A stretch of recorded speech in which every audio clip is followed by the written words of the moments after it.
జనములకు ప్రవక్తగా నన్ను నియమించావయ్యా. నా తల్లి గర్భమునంతట దర్శించావయ్యా. జనములకు ప్రవక్తగా నన్ను నియమించావయ్యా. హలో, గుడ్ ఈవినింగ్ అండి. జాషువా డానియల్ గారితో మాట్లాడాలండి. నెంబర్ కావాలి కొంచెం. నేనేనండి, చెప్పండి. అచ్చా good evening good evening sir, చెప్పండి. Brother, how are you doing sir? Fine sir. Brother, ఎక్కడ మీరు ఉండేది? అంటే నా సొంత ఊరు చీరాల సార్. చీరాలేనా? ఉమ్. అవునా, ఓకే ఓకే ఓకే. అంటే చీరాల. ఓకే ఓకే, చీరాల అయితే మరి నేను తెలిసి ఉంటుందే మీకు. అవునండి. మ్మ్, పేరండి? నేను చెప్తాను. అంటే మాది ప్రాపర్ బాపట్ల. ఓహో, ఓకే ఓకే. బాపట్ల. నేను మన్నా మినిస్ట్రీస్ ఉంది కదండి. ఆ, ఆ. మన్నా మినిస్ట్రీస్ లో మార్క్ గారు అని అక్కడ అంటే మన్నా చర్చ్ బేసికల్లీ. అక్కడ నుంచి నేను అక్కడ పెరిగాను. ఆ చర్చ్ లో పెరిగాను అనమాట. మార్క్ గారి దగ్గర పెరిగినా నేను. ఇక్కడ బాపట్ల? బాపట్ల అక్కడ విలియం బూత్ కాలేజీలో చదువుకొని అక్కడే పెరిగినాను అనమాట. ఓకే నా బాప్టిజం అంతా అక్కడే జరిగింది. ఓకే. ఆ, మీ ఆ పేరండి? నేను చెప్తాను నేను. చెప్పండి. ఆ తర్వాత నేను హైదరాబాద్ కి వచ్చేసినాను. వచ్చిన తర్వాత ఇక మళ్ళీ నేను వెనక్కి రాలేదు. ఓకే. వచ్చిన తర్వాత నేను ఒక 15 సంవత్సరాలు ఒకే ఆర్గనైజేషన్ లో పనిచేసినాను. ఒకే ఆర్గనైజేషన్ లో 15 ఇయర్స్ ఉన్నా నేను. ఒకే ఆర్గనైజేషన్ లో ఉండి ఆ ఆర్గనైజేషన్ తరఫున భారతదేశ వ్యాప్తంగా, అంటే ఆ ఆర్గనైజేషన్ కి ఉన్న దర్శనము ఏమంటారు, మన ఇంటీరియల్ విలేజెస్, ట్రైబల్ కి స్వార్థ తీసుకెళ్తాం. సో అట్లా ఒక 15 సంవత్సరాలు అందులో నేను పనిచేస్తాను అనమాట. ఓకే. ఆల్మోస్ట్ మొత్తం ఇండియాలో అన్ని 25 స్టేట్స్ తిరిగినాను అప్పుడు. తిరిగి స్వార్థ అంటే టీమ్ ఫార్మాట్ ఉంటుంది మాకు అప్పుడు. ఓకే. లీడర్స్, నేను వచ్చినప్పుడు లీడర్స్ అంతా అమెరికన్స్ ఉండేవాళ్ళు మాకు ఇక్కడ హైదరాబాద్ లో. అంటే అదొక ఇంటర్నేషనల్ ఆర్గనైజేషన్ అది. సో అందులో ఆ పరిస్థితులు అట్లా 15 ఇయర్స్ ఉండి నేను మరలా అక్కడ ప్రాంతం పొన్నూరు నిడుబ్రోల్లోనే అమ్మాయిని, అంటే నా వైఫ్ ఆల్సో అక్కడ నుంచే చేసుకున్నా అనమాట. అట్లా అనమాట. సో ఆ మధ్య ఆ తర్వాత అందులోంచి బయటకు వచ్చిన తర్వాత నేను సొంత పరిచయం ప్రారంభించి, అంటే ఇప్పుడు ఆ దర్శనంతోనే, అంటే సువార్త అందరి చోటుకి వెళ్ళాలి అనేటువంటి దర్శనంతోనే పరిచయం ప్రారంభించి ఒకవైపు సేల్స్ మేనేజర్ గా ఉద్యోగం చేసుకుంటా. అంటే ఇప్పుడు అంటే ఒక ఆర్గనైజేషన్ నుంచి బయట రాగానే మనకి అన్ని ఆగిపోతాయి కదా, జీతాలు అన్ని ఆగిపోతాయి కదా. మనం సొంతగా ప్రారంభించినప్పుడు మీరు సేవలు ఉన్నారు కాబట్టి మీకు తెలిసిందే. అవును. బయట రాగానే మనకి మళ్ళీ సపోర్ట్ ఉండాలి కాబట్టి జాబ్ చేసుకుంటా, పరిచయం కొనసాగించుకుంటా. దేవుడు నాకు ఇచ్చిన దర్శనం ప్రకారంగా, దర్శనం ఏంటంటే నేను ఇండియా మొత్తం తిరిగినాను కాబట్టి ఈ ఇంటీరియల్ పార్ట్స్, ఒరిస్సా, కోయ ట్రైబ్ మధ్యలో స్వార్థకి వెళ్ళే వాళ్ళం మేము. అట్లా ఇప్పుడు గుజరాత్ లో వెళ్ళినాం సేవకి. అట్లా అట్లా తిరగటం బట్టి సౌత్ ఇండియాకి వచ్చినప్పుడు, అంటే మాకు లాస్ట్ ప్లేస్మెంట్ నేను పనిచేసింది అస్సాం అనమాట. అదే ఆర్గనైజేషన్ లో అస్సాం గౌహతిలో పనిచేసినప్పుడు అక్కడ అంటే క్రిస్మస్ రోజు నేను, నా కొడుకు పెద్దోడు, అంటే లైక్ 4 ఇయర్స్ 5 ఇయర్స్ పిల్లోడు అనమాట. ఓకే. క్రిస్మస్ కదా, సరే బయటికి వెళ్ళి మనం ఈరోజు సెలబ్రేట్ చేద్దాము, చికెన్ చేద్దామని పోయినాం. పోతే అక్కడ చికెన్ కొనే దగ్గర ఎవరు లేరు. నేను ఆశ్చర్యపడి, సౌత్ ఇండియాలో క్రిస్మస్ అంటే చాలా పెద్ద ఎత్తులు చేస్తారు కదా, ప్రత్యేకంగా మన దగ్గర ఆంధ్రాలో చాలా పెద్ద ఎత్తులో చేస్తారు. అట్లా నేను అస్సాం గౌహతి అంటే నాగాలాండ్ అయిన క్రిస్టియన్ ప్రాంతాలే కదా, ఇక్కడ కూడా చాలా పెద్ద ఎత్తులో క్రిస్మస్ అవుతుంది కదా అనుకుని పోతే అక్కడ చికెన్ షాప్ తీయలేవు ఫస్ట్ ఒక చోట. అంటే క్రిస్మస్ రోజు చికెన్ షాప్ లేదేంటి అంటే, ఇక్కడ కాదండి ఇంకా కొంచెం ముందుకెళ్ళండి, అక్కడ పెద్ద మార్కెట్ ఉంటుంది, అక్కడ అమ్ముతారు. బస్సు తీసుకొని అక్కడికి వెళ్ళిన. వెళ్తే నాకు అంటే ఇక్కడ 4-5 నిలబడి ఉన్నారు. అంటే నేను ఆశ్చర్యపోయినారు. ఐ సెడ్ హోల్ వరల్డ్ ప్రపంచం అంతా క్రిస్మస్ చేస్తా ఉంటే ఇక్కడ ఇట్లా ఉంది అని నేను వచ్చి మా లీడర్స్ తో అది మాట్లాడితే ఇక్కడ అంతా అంతే ఉంటుందండి. అస్సాం అంత క్రిస్టియన్ కాదు, అస్సాంలో ఇంకా చాలా ఇది ఉంది. ఒక్క నాగాలాండ్ అటువైపు వెళ్తే అక్కడ ఉంటారు అది ఇది అని చెప్పి అంటే ఆ రోజున ఒక తీర్మానంతో వచ్చినానే. ఆ తీర్మానం అంటే నేను నా వైఫ్ నా పిల్లలు కూర్చొని మనము సౌత్ ఇండియాకి వెళ్ళిన తర్వాత సౌత్ లో చాలా క్రిస్టియన్స్ ఉన్నారు కాబట్టి వాళ్ళని మనము నార్త్ ఇండియాకి సేవకు పంపించాలి అనేది అక్కడ ఆ రోజు క్రిస్మస్ రోజు మేము ప్రేయర్ చేసుకొని తీర్మానం చేసుకొని నేను అక్కడ నుంచి ఇక అంటే మేము 1 year మాకు అక్కడ టైం ఫ్రేమ్ అయిపోయిన తర్వాత ఇక పిల్లలు పెద్దోళ్ళు అవుతున్నారు, మన రాష్ట్రానికి మనం వెళ్ళిపోదామని హైదరాబాద్కి వచ్చేసి సెటిల్ అయిపోయినాం. పిల్లలు ఇక్కడే స్కూల్లో వేసేసినాం, ఇప్పుడు వాళ్ళు కాలేజెస్ లో ఉన్నారు. ఇక అప్పటి నుంచి నేను హైదరాబాద్ లో ఉన్నానమాట. అంటే అదే దర్శనంతో ఏది సౌత్ నుండి పంపించాలి అని ఫస్ట్ మిషన్ ట్రిప్స్ పెట్టినాం, షార్ట్ టర్మ్ మిషన్ ట్రిప్స్ వారణాసికి, గౌహతికి అట్లా సౌత్ నుండి మొబిలైజ్ చేద్దామని. ఒకవైపు నేను సేల్స్ మేనేజర్ గా నేను రోడ్డు మీద పడి door to door shop to shop ఉద్యోగం చేసుకుంటా జీతం తెచ్చుకొని ఆ జీతంతో పోషించబడతా నాకు లంచ్ టైంలో వచ్చిన ½ an hour టైంలో ల్యాప్టాప్ తీసుకొని ఈ పాంప్లెట్లు డిజైన్ చేసుకుంటా నాకు తెలిసిన సర్కిల్లో నార్త్ ఇండియా కోసం ఏమైనా చేయాలి అనే దర్శనంతో అది మినిస్ట్రీ స్టార్ట్ చేసి ముందుకెళ్ళినాం అన్నట్టు. ఆ కాంటాక్ట్స్ లో మనం ఒకసారి ఒక నార్త్ ఇండియన్ చర్చ్ ప్లాంటర్స్ ని అంటే అక్కడ చిన్న చిన్నగా చర్చెస్ నడుపుతున్న వాళ్ళకి ఆర్థికంగా మనం సౌత్ ఇండియా వాళ్ళు ఏమైనా చేయొచ్చు అనే కోణంలో వాళ్ళని అంటే నార్త్ ఇండియన్స్ ని హాస్టల్స్ ని సౌత్ ఇక్కడ హైదరాబాద్ తెచ్చి ఒక ట్రైనింగ్ సెంటర్ లాగా ఏర్పాటు చేసి 1 month వాళ్ళ నుంచి training programme school of faith అని నడిపించినాం అన్నట్టు. నడిపించి ఇక్కడ చర్చెస్ వాళ్ళని పరిచయం చేసి వాళ్ళకి ఇంత సపోర్ట్ చేయండి, నార్త్ ఇండియాలో చాలా తక్కువ సేవ ఉంది అని చెప్పి అట్లా నార్త్ ఇండియా వైపు సౌత్ ఇండియన్ సంఘాలని మొబిలైజ్ చేస్తా ఒకవైపు నా పని చేసుకుంటానే. ఎందుకంటే మనకి బయటకు వచ్చేసినప్పుడు మన ఇప్పుడు ఏమంటారు అంటే పాస్టర్స్ గా ఉన్న వాళ్ళు పూర్తికాల సేవలు ఉన్న వాళ్ళు సంఘాల మీద ఉంటారు. నేను ఒక జాబ్ చేసుకుంటా అదే దర్శనం మళ్ళా వదిలిపెట్టకుండా ఆ దర్శనంతో ఒక ఆర్గనైజేషన్ స్టార్ట్ చేసి ఒక రిజిస్ట్రేషన్ చేపించి ఒక బోర్డు మెంబర్స్ పెట్టి ఆ ఆర్గనైజేషన్ ప్లాట్ఫామ్ మీద ఇవన్నీ చేసుకుంటా వచ్చినాం కదా. కోవిడ్ కి ముందు చాలా పనులు చేసినాం మేము ఆర్గనైజేషన్. కోవిడ్ టైంలో డిస్ట్రిబ్యూషన్స్ అని అంటే మాదే అంటే నాకు దేవుడు ఇచ్చిన పని ఏంటంటే అంటే నేను పనిచేసిన సంస్థ కూడా సువార్త అందరి ప్రాంతాలకు వెళ్ళాలి అంటే అది నాకు నేను 21వ సంవత్సరంలో వచ్చిన హైదరాబాద్కి 21 years కి వచ్చేసిన హైదరాబాద్కి. అప్పటి నుంచే నాకు ఏమంటారు నాకు బ్లడ్ లో నిలబడింది. అంటే నేను ఆర్గనైజేషన్ ఎక్కువ కాలం పనిచేసిన కాబట్టి 15 years పనిచేసిన కాబట్టి నేను స్వార్థ అందరి ప్రాంతాలకు పోవాలనే దర్శనంతో నేను పనిచేస్తూ వచ్చిన అనమాట. సో అదే ఫోకస్ తో నేను బయటకు వచ్చినా కూడా అదే లైన్స్ లో ఆర్గనైజేషన్ స్టార్ట్ చేసినాం అన్నమాట. స్టార్ట్ చేసి దాన్ని ముందుకు తీసుకెళ్లి ఆ ప్లాట్ఫామ్ మీద చాలా పనులు చేసినాం, చాలా కార్యక్రమాలు చేసినాము. అక్రాస్ ఇండియా దాదాపు ఒక 60 మంది నాయకుల్ని 18 మేజర్ లాంగ్వేజెస్ మాట్లాడే లాంగ్వేజెస్ నుండి సేవలో 10 సంవత్సరాల అనుభవం ఉన్న వాళ్ళని, ఇంగ్లీష్ మాట్లాడే వాళ్ళని, ఇంగ్లీష్ కూడా మాట్లాడే వాళ్ళని, క్యాపిటల్ సిటీస్ లో ఉన్న వాళ్ళని హైదరాబాద్ సేవా భారత్ కి పిలిచి మాది కాన్ఫరెన్స్ చేసి వాళ్ళని అభిషేకించి ప్రార్థన చేసి అభిషేకించి అంటే నాకు అప్పుడు అమెరికన్స్ వచ్చినారనమాట, ఫారినర్స్. అంటే నేను పనిచేసిన ఆర్గనైజేషన్ అమెరికన్ ఆర్గనైజేషన్ అంతకుముందు. సో నాకు గ్లోబల్ గా ఉన్న ఆ కాంటాక్ట్స్ బట్టి ఇప్పుడు నేను 15 years అందులో ఉన్నానని చెప్పినాను కదా.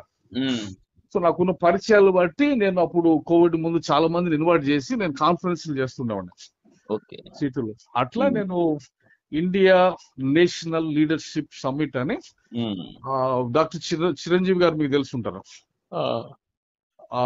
డాక్టర్ చిరంజీవి గారిని అడిగితే నా గురించి చెప్తాడు. సిటీలో ఉన్న ఏ పెద్ద నాయకుడిని అడిగినా కూడా నేను ఎవరంటే చెప్తారు వాళ్ళు. అట్లా కాన్ఫరెన్స్ చేసి అంటే లీడర్స్ ని ఇన్వైట్ చేసి వాళ్ళని ఆయా రాష్ట్రాల్లో మాకు నాయకులుగా ఏర్పరచుకొని అంటే అక్రాస్ ఇండియా పాన్ ఇండియా మొత్తం లీడర్షిప్ చేసి మేము ముందుకెళ్తా ఉన్నాం అన్నమాట. ఆ టైంలో మధ్యలో నాకు అంటే యాక్సిడెంటల్ గా ఒక అమెరికన్ డాక్టర్ ఒక ఆయన టచ్ లోకి వచ్చాడు.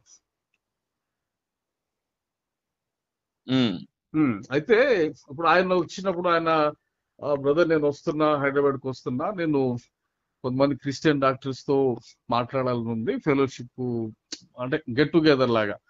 అంటే నేను ఒక 40 మందిని కాల్ ఫర్ చేస్తే 40 మంది వస్తే ఆ మీటింగ్ కి ఆ డాక్టర్ గారు అంతా డాక్టర్సే మాట్లాడినప్పుడు ఆ మీటింగు అట్లా రూపం తెలుసుకొని నేను దానికి అంటే మాట్లాడి దాన్ని ఒక అసోసియేషన్ గా రిజిస్ట్రేషన్ చేయించినాం. So Telangana Christian doctors association కి ఫౌండర్ గా నేను దాన్ని రిజిస్ట్రేషన్ చేయించిన. ఇప్పుడు ఈ రోజు కూడా నడుస్తుంది అది. అట్లా తర్వాత అట్లాంటి కొన్ని ఇంపార్టెంట్ పనులు ఇప్పుడు హైదరాబాద్ లో సికింద్రాబాద్ మెథడిస్ట్ చర్చ్ లో Hyderabad Christian urban leadership summit అని పెట్టినాం అన్నట్టు. దానికి కూడా I had some other American came. దానికి కూడా దానికి సిటీలో ఉన్న ప్రతి ఫెలోషిప్ నుండి అంటే పాస్టర్స్ ఫెలోషిప్ నుండి ప్రెసిడెంట్, సెక్రటరీ, ట్రెజరర్ మాత్రమే పిలిచినాం అన్నట్టు. పిలిచి 300 మందికి ఆ మీటింగ్స్ చేసినాం సిటీలో. సిటీలో మీకు తెలుసో లేదో ట్విన్ సిటీస్ పాస్టర్స్ ఫెలోషిప్ అని ఒకటి ఉంటుంది కదా, సిటీ ఫెలోషిప్. దానికి నెల్సన్ గారు అని నాయకుడిగా ఉండేవాడు. మీకు తెలుసో లేదో మరి, పెద్ద ఆయన చనిపోయారు. ఆయన నాకు గాడ్ ఫాదర్ సిటీలో. ఆయన నా గాడ్ ఫాదర్. ఆయనకి చెప్పకుండా నేను ఏది చేయను సిటీలో. ఇప్పుడు ఆయన చనిపోయిన తర్వాత ఇప్పుడు డాక్టర్ వై మోహన్ గారు అని ఉన్నాడు. ఆయన తెలంగాణ సినాడ్ కి జనరల్ సెక్రటరీ. ఇప్పుడు నేను మొన్న మీకు అంటే రీసెంట్ గా చెప్పనండి, యాజ్ రీసెంట్ యాజ్ 2020 అంటే మనకి ఎలక్షన్లు కేసీఆర్ ఓడిపోయిన ఎలక్షన్లకి ముందు ఎల్బీ స్టేడియంలో తెలుగు క్రిస్టియన్ యూత్ ఫెస్టివల్ కి మేము ప్లాన్ చేసినాం ఎల్బీ స్టేడియంలో. దానికి బ్రదర్ అనిల్ ని కలిసిన నేను. బ్రదర్ అనిల్, సతీష్ గారు అట్లా ఒక 4 మెయిన్ స్పీకర్లు పెట్టి అంటే భారతదేశంలో బీజేపీ హవా ఎక్కువ నడుస్తుంది, దాడులు ఎక్కువ అవుతున్నాయి, ఈ దాడుల్ని ఎదుర్కోవాలి అంటే యూత్ ని గ్యాదర్ చేయాలి అనేటువంటి ఆలోచనతో మీటింగ్స్ చేసి డిస్కషన్ చేసి దాన్ని చాలా దూరం తీసుకెళ్ళినాం. మేము ఆల్మోస్ట్ బుక్ చేసే దగ్గరికి వెళ్ళినాం స్టేడియం చేసినప్పుడు. హలో బ్రదర్, అయితే అది బుక్ చేసే టైంలో ఎలక్షన్ ని ప్రీపోన్ చేశాడు కేసీఆర్. చేసినప్పుడు మాకు ఎలక్షన్ కోడ్ వచ్చేసింది తెలంగాణలో. వస్తుంది కాబట్టి మనం అనుకున్న డేట్స్ లో స్టేడియం అంటే అటువంటి పబ్లిక్ మీటింగ్స్ చేయడానికి లేదు. అట్లాగా ఆ మీటింగ్ ఏదైతే యూత్ మధ్యలో చేద్దాం అనుకున్నది అది అక్కడ అట్లా ఆగింది అనమాట. అంటే నేను డాక్టర్ సతీష్ కుమార్ ని 4 సార్లు కలిసాను ఇన్ పర్సన్. అది ఆంధ్రాలో తెలంగాణలో చాలా మంది తపస్సు చేసినా కానీ జరగదు. అది చాలా మంది అది మీకు తెలిసి ఉంటుంది, మీరు సొసైటీలో ఉన్నారు కాబట్టి.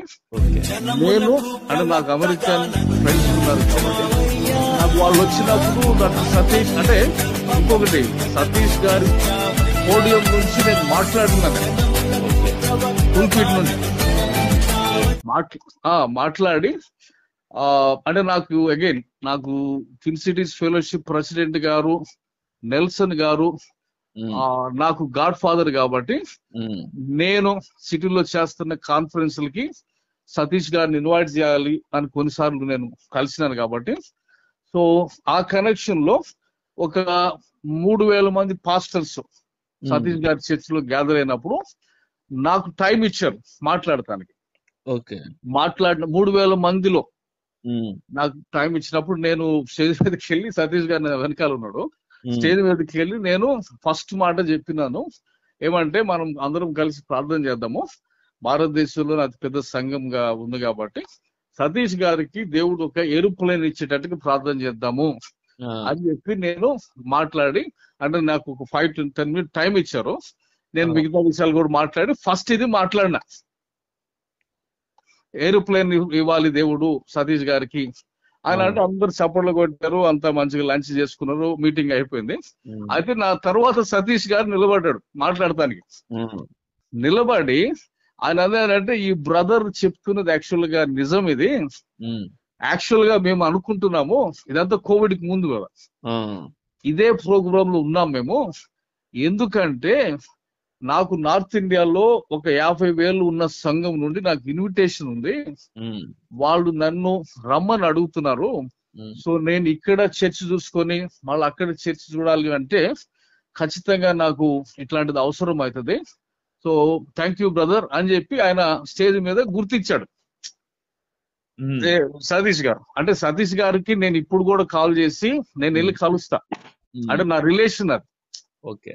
సతీష్ గారికి ఉన్న, అంటే నేను అమెరికన్స్ గుండా ఆయన కలిసినాను కాబట్టి చాలా సార్లు నేను కలిసినప్పుడు సతీష్ కుమార్ మన 40,000 యూత్ మీటింగ్ ఒకటి పెడతాడు కదా, మీకు ఐడియా ఉంది కదా, యవనస్తుల సభ ఏషియాలోనే పెద్ద మీటింగ్ అని చెప్పి ఒకటి మీటింగ్ చేస్తాడు ఆయన యూత్ కోసం. ఆ కాన్సెప్ట్, ఆ ఐడియా కూడా ఇచ్చింది నేనే ఆయనకి యాక్చువల్ గా. నేను ఒక అమెరికన్తో కలిసి కూర్చొని అంత మాట్లాడినప్పుడు నేను ప్రజెంట్ చేసిన, సతీష్ గారు మీరు పెద్ద సంఘం ఉంది కాబట్టి ఒక స్టేడియంలో ఒక 40,000 మందితో తెలుగు క్రిస్టియన్ యూత్ మీటింగ్ పెడదాము అనుకుంటున్నాను, దానికి మీరు స్పీకర్ గా రావాలి, అది దాన్ని నేను ఆయన ఇన్వైట్ చేసిన ఆ మీటింగ్ లో. ఓకే. అయితే నాకు ఆయన చెప్పింది ఏమంటే, వెరీ నైస్ బ్రదర్, మంచి ఐడియా, అయితే మీరు ఫస్ట్ విజయవాడలో ఒక 5,000 మందితో స్టార్ట్ చేయండి అని చెప్పాడు ఆయన సతీష్ గారు. ఓకే. సో అన్నప్పుడు అంటే సరే ఓకే అనుకుని బయటకు వచ్చేసినాం. అయితే నేను దాని కరెక్ట్ టైం ఇప్పుడు ఎలక్షన్ ముందు చేద్దాము అనేటప్పుడు మేము ప్లాన్ చేసినాం, అది ఇన్ఫర్మేషన్ అంతా మీటింగ్స్ డిస్కషన్స్ అన్ని అయినాయి. కానీ ఆ ప్రీపోన్ అవటం ఎలక్షన్ బట్టి అది ఇదైంది అనమాట. అంటే అది నేను అంటది ఏమంటే, ఇప్పుడు రైట్ నౌ ఇప్పుడు ప్రస్తుతానికి ఇప్పుడు మేము అంటే నాకున్నటువంటి సొసైటీ ఆర్గనైజేషన్ తరఫున అంటే మా దర్శనం స్వార్థ అందరి ప్రాంతాలకి వెళ్ళాలి అనేటువంటి దర్శనము బట్టి, అంటే దేవుడు నాకు ఇచ్చిన దర్శనం అది. నేను 1997 లో మీరు చీరాలు అంటున్నారు, అవును మీరు చీరాలు అంటున్నారు, నేను అక్కడే కాబట్టి నేను విలియం బూత్ కాలేజీలో చదివిన. ఓకే. నేను ఇంగ్లీష్ మీడియంలో చదవలేదు, అయినా కూడా దేవుడు నాకు ఇచ్చిన దర్శనం 97 లో భారతదేశము ఉద్యమంతో రగిలిపోతుంది, భారతదేశం ఫైనాన్షియల్ గా అభివృద్ధి అవుతుంది, భారతదేశం నుండి ఇతర దేశాలకి అమెరికా ఏ విధంగా సువార్త వేరే దేశాలకు తీసుకెళ్ళిందో అట్లాగా ఇండియా వేరే దేశాలకు తీసుకెళ్ళాలి అనేటువంటి దర్శనం దేవుడు నాకు ఇచ్చిన దాన్ని బట్టి కోవిడ్ అయిపోయిన తర్వాత కూడా మేము అదే కార్యక్రమంలో ఉన్నాము ప్రస్తుతానికి కూడా. ఇప్పుడు ఒక 30 దేశాల్లో నాకు 300 మంది లీడర్స్ ఉన్నారు. మీరు హైదరాబాద్ వస్తే నన్ను కలవండి, ఎందుకంటే ఫస్ట్ వీక్ ఆఫ్ మేలో నేను ఆఫ్రికన్ లీడర్షిప్ సమిట్ లో మాట్లాడుతున్నా. సో 300 లీడర్స్ ఉన్నారు. నేను డిసెంబర్ 12న అంటే మీకు సిటీలో అంటే ఎంతమంది లీడర్స్ తెలుసో నాకు తెలీదు. డిసెంబర్ 12న నేను ప్రవీణ్, ఎవరు బెల్లంపల్లి ప్రవీణ్ గారిని నేను కలిసిన, బెల్లంపల్లి ప్రవీణ్ గారిని, షారోన్ సిస్టర్ నేను కలిసినాను. నాకు వాళ్ళకి మధ్యలో ఉన్న ఒక, అంటే నేను హైదరాబాద్కు వచ్చినప్పటి నుండి నాకు పరిచయం ఉన్న ఒక బ్రదర్ గుండా, ఆయనకు ఒక 5 ఎకరాలు స్థలము గట్కేశ్వర్లో ఉంటది. ఆయన ఒక 3,000 మంది హాస్టల్ పిల్లల్ని పోషిస్తుంటాడు. మాథ్యూ మీగర్ అని ఆయన పేరు. ఆయన నాకు 95 నుండి తెలుసు అనమాట, హైదరాబాద్ కి వచ్చినప్పుడు. ఆయన నన్ను పిలిస్తే ఆయన పరిచయం మేరకు ప్రవీణ్ బ్రదర్ ని, షారూన్ సిస్టర్ ని నేను కలిసి ఉమ్, మాట్లాడి వాళ్ళని ఆఫ్రికాలో క్రూసైడ్ పెడతానికి ఇన్వైట్ చేసినాం. ఉమ్, అది సో అంటే ఆ రూట్ లో మేము పని చేస్తున్నాం. ఓకే. ఇప్పుడు మేము చేస్తున్న కార్యక్రమాలు ఏంటంటే, అంటే దర్శనం మేరకు ఉమ్, మేము చేస్తున్న పనులు ఏమంటే, భారతదేశం నుండి ఇతర దేశాలకు సేవ వెళ్ళాలి ఉమ్, అని చెప్పి ఒక 10 మంది భారతదేశంలో ఉన్న ఒక టాప్ 10 ఇవాంజలిస్టుల్ని ఐడెంటిఫై చేసినాం, గుర్తించినాం. ఉమ్, అందులో ఒక ప్రవీణ్ గారు, ఉమ్, ఆ తర్వాత రాంబాబు గారు, ఉమ్, అట్లా కొంతమందిని మేము ఐడెంటిఫై చేసి వాళ్ళకి అందరికి ప్రపోజల్స్ ఇచ్చినాం ఆల్రెడీ. ఉమ్, ఇచ్చి ఆఫ్రికాకి వెళ్దాము, ఆఫ్రికాకి వెళ్ళి అంటే వాళ్ళకు ఒక 40 సిటీస్ ఐడెంటిఫై చేసి ఆఫ్రికాలో, ఉమ్, అంటే ఆఫ్రికాలోనే మాకు ఒక రీజనల్ బోర్డు ఉందన్నమాట. ఉమ్, ఆఫ్రికాలో ఒక 300 మంది లీడర్స్ ఉన్నారు మాకు. ఉమ్, ఇంకొక మాట చెప్తే మీరు నమ్మరు. అదేమంటే ఆ పీటర్, ఇక్కడ తెలుసుంటది మీకు కదా, పీటర్ నాయుడు అని ఒక బ్రదర్ ఉన్నాడు. ఉమ్, పీటర్ నాయుడు తో అంటే నేను ఒక ప్రాజెక్ట్ డిస్కస్ చేస్తుంటా. ఆ ప్రాజెక్ట్ కి ఆ బ్రదర్ ని నేను లీడర్ గా ఉండమని అడిగినా నేను. ఉమ్, ఈ డిస్కషన్ అంతా నవంబర్ లో అయిందనమాట. ఓకే. ఆ ప్రాజెక్ట్ ఏమంటే, అంటే మేము focusing on out side of India కాబట్టి, ఉమ్, మాకు ఆఫ్రికాలో లీడర్స్ ఉన్నారు కాబట్టి, సౌత్ సుడాన్ అనే ప్రాంతంలో ఉమ్, యుద్ధాలు జరిగి ఒక 17 లక్షల మంది హోమ్లెస్ అయ్యారు, రెఫ్యూజీ క్యాంప్స్ ఉన్నారు. ఆ 17 లక్షల మంది వాళ్ళలో ఇప్పుడు రేపు అక్టోబర్ కల్లా ఒక 500,000 పిల్లలు చనిపోబోతున్నారు. ఉమ్, ఆ చనిపోబోతుంటే వాళ్ళు అంటే తిండి లేక బేసికలీ. ఉమ్, ఇప్పుడు ఆన్ గ్రౌండ్ సుడాన్ లో, సౌత్ సుడాన్ లో నాకు లీడర్స్ ఉన్నారు అక్కడ. ఉమ్, వాళ్ళకి మాకు monthly once Africa regional meeting అవుతుంది. ఎవ్రీ మంత్ మాకు మీటింగ్ అవుతుంది కదా. ఉమ్, సో అక్కడ ఆఫ్రికన్ లీడర్స్ అందులో వస్తారు. లాస్ట్ మంత్ మీకు జాయ్ చెరియన్ సిస్టర్ తెలుసుంటారా, హైదరాబాద్. ఆమె మాకు స్పీకర్ గా వచ్చినారనమాట. ఓకే. ఆమె స్పీకర్ గా ఆఫ్రికన్ రీజనల్ లీడర్స్ మీటింగ్ లో ఆమె మాట్లాడినారు. ఉమ్, అయితే ఇప్పుడు ఆన్ గ్రౌండ్ నాకున్న పాస్టర్స్ లీడర్స్ సుడాన్ నుంచి, ఉమ్, వాళ్ళు చెప్పిన ఇన్ఫర్మేషన్ మేరకు వాళ్ళు చెప్పింది ఏమంటే, గ్లోబల్ మీడియా అంతా రష్యా మీద, యుక్రెయిన్ మీద ఫోకస్ చేస్తున్నారండి. ఆఫ్రికాలో ఇంత అంటే ఇప్పుడు ఇక్కడ పిల్లలు చనిపోబోతున్నారంటే కూడా దీన్ని హైలైట్ చేయట్లేదు. ఉమ్, ఆ సిచ్యువేషన్ చాలా బ్యాడ్ గా ఉంది, అది ఇదని మాకు మాట్లాడుతాం. బట్టి అదే టైంలో నేను ఒక మీటింగ్ లో సేవా భారత్, మీకు తెలుసు కదా, సేవా భారత్ చిరంజీవి అని కలిసిన నేను. ఉమ్, చిరంజీవి అన్నతో నేను మాట్లాడుతున్నానా, ఇట్లా ఉందంటే సిచ్యువేషన్, ఉమ్, నేను సౌత్ సుడానికి ఏదైనా చేద్దాం అనుకుంటున్నాను ఉమ్, అని చెప్పి నేను మాట్లాడుతుంటే, అరే అట్లా కాదయ్యా, నువ్వు అక్కతో మాట్లాడు, అక్క మొన్నే అక్కడికి వెళ్ళి వచ్చిందని చెప్పాడు. ఉమ్, వాళ్ళు మిస్సెస్ ఓకే. తెలుసు నాకు వాళ్ళందరూ. నేను వెళ్ళి నిలబడితే ఉమ్, చిరంజీవి అన్న ఆయన జేబులో ఉన్న దువ్వెని తీసుకొని నాకు తల దూవుతాడు. ఉమ్, అంటే ఆయన బ్యాప్టిస్టు, నేను బ్యాప్టిస్టు. ఓకే.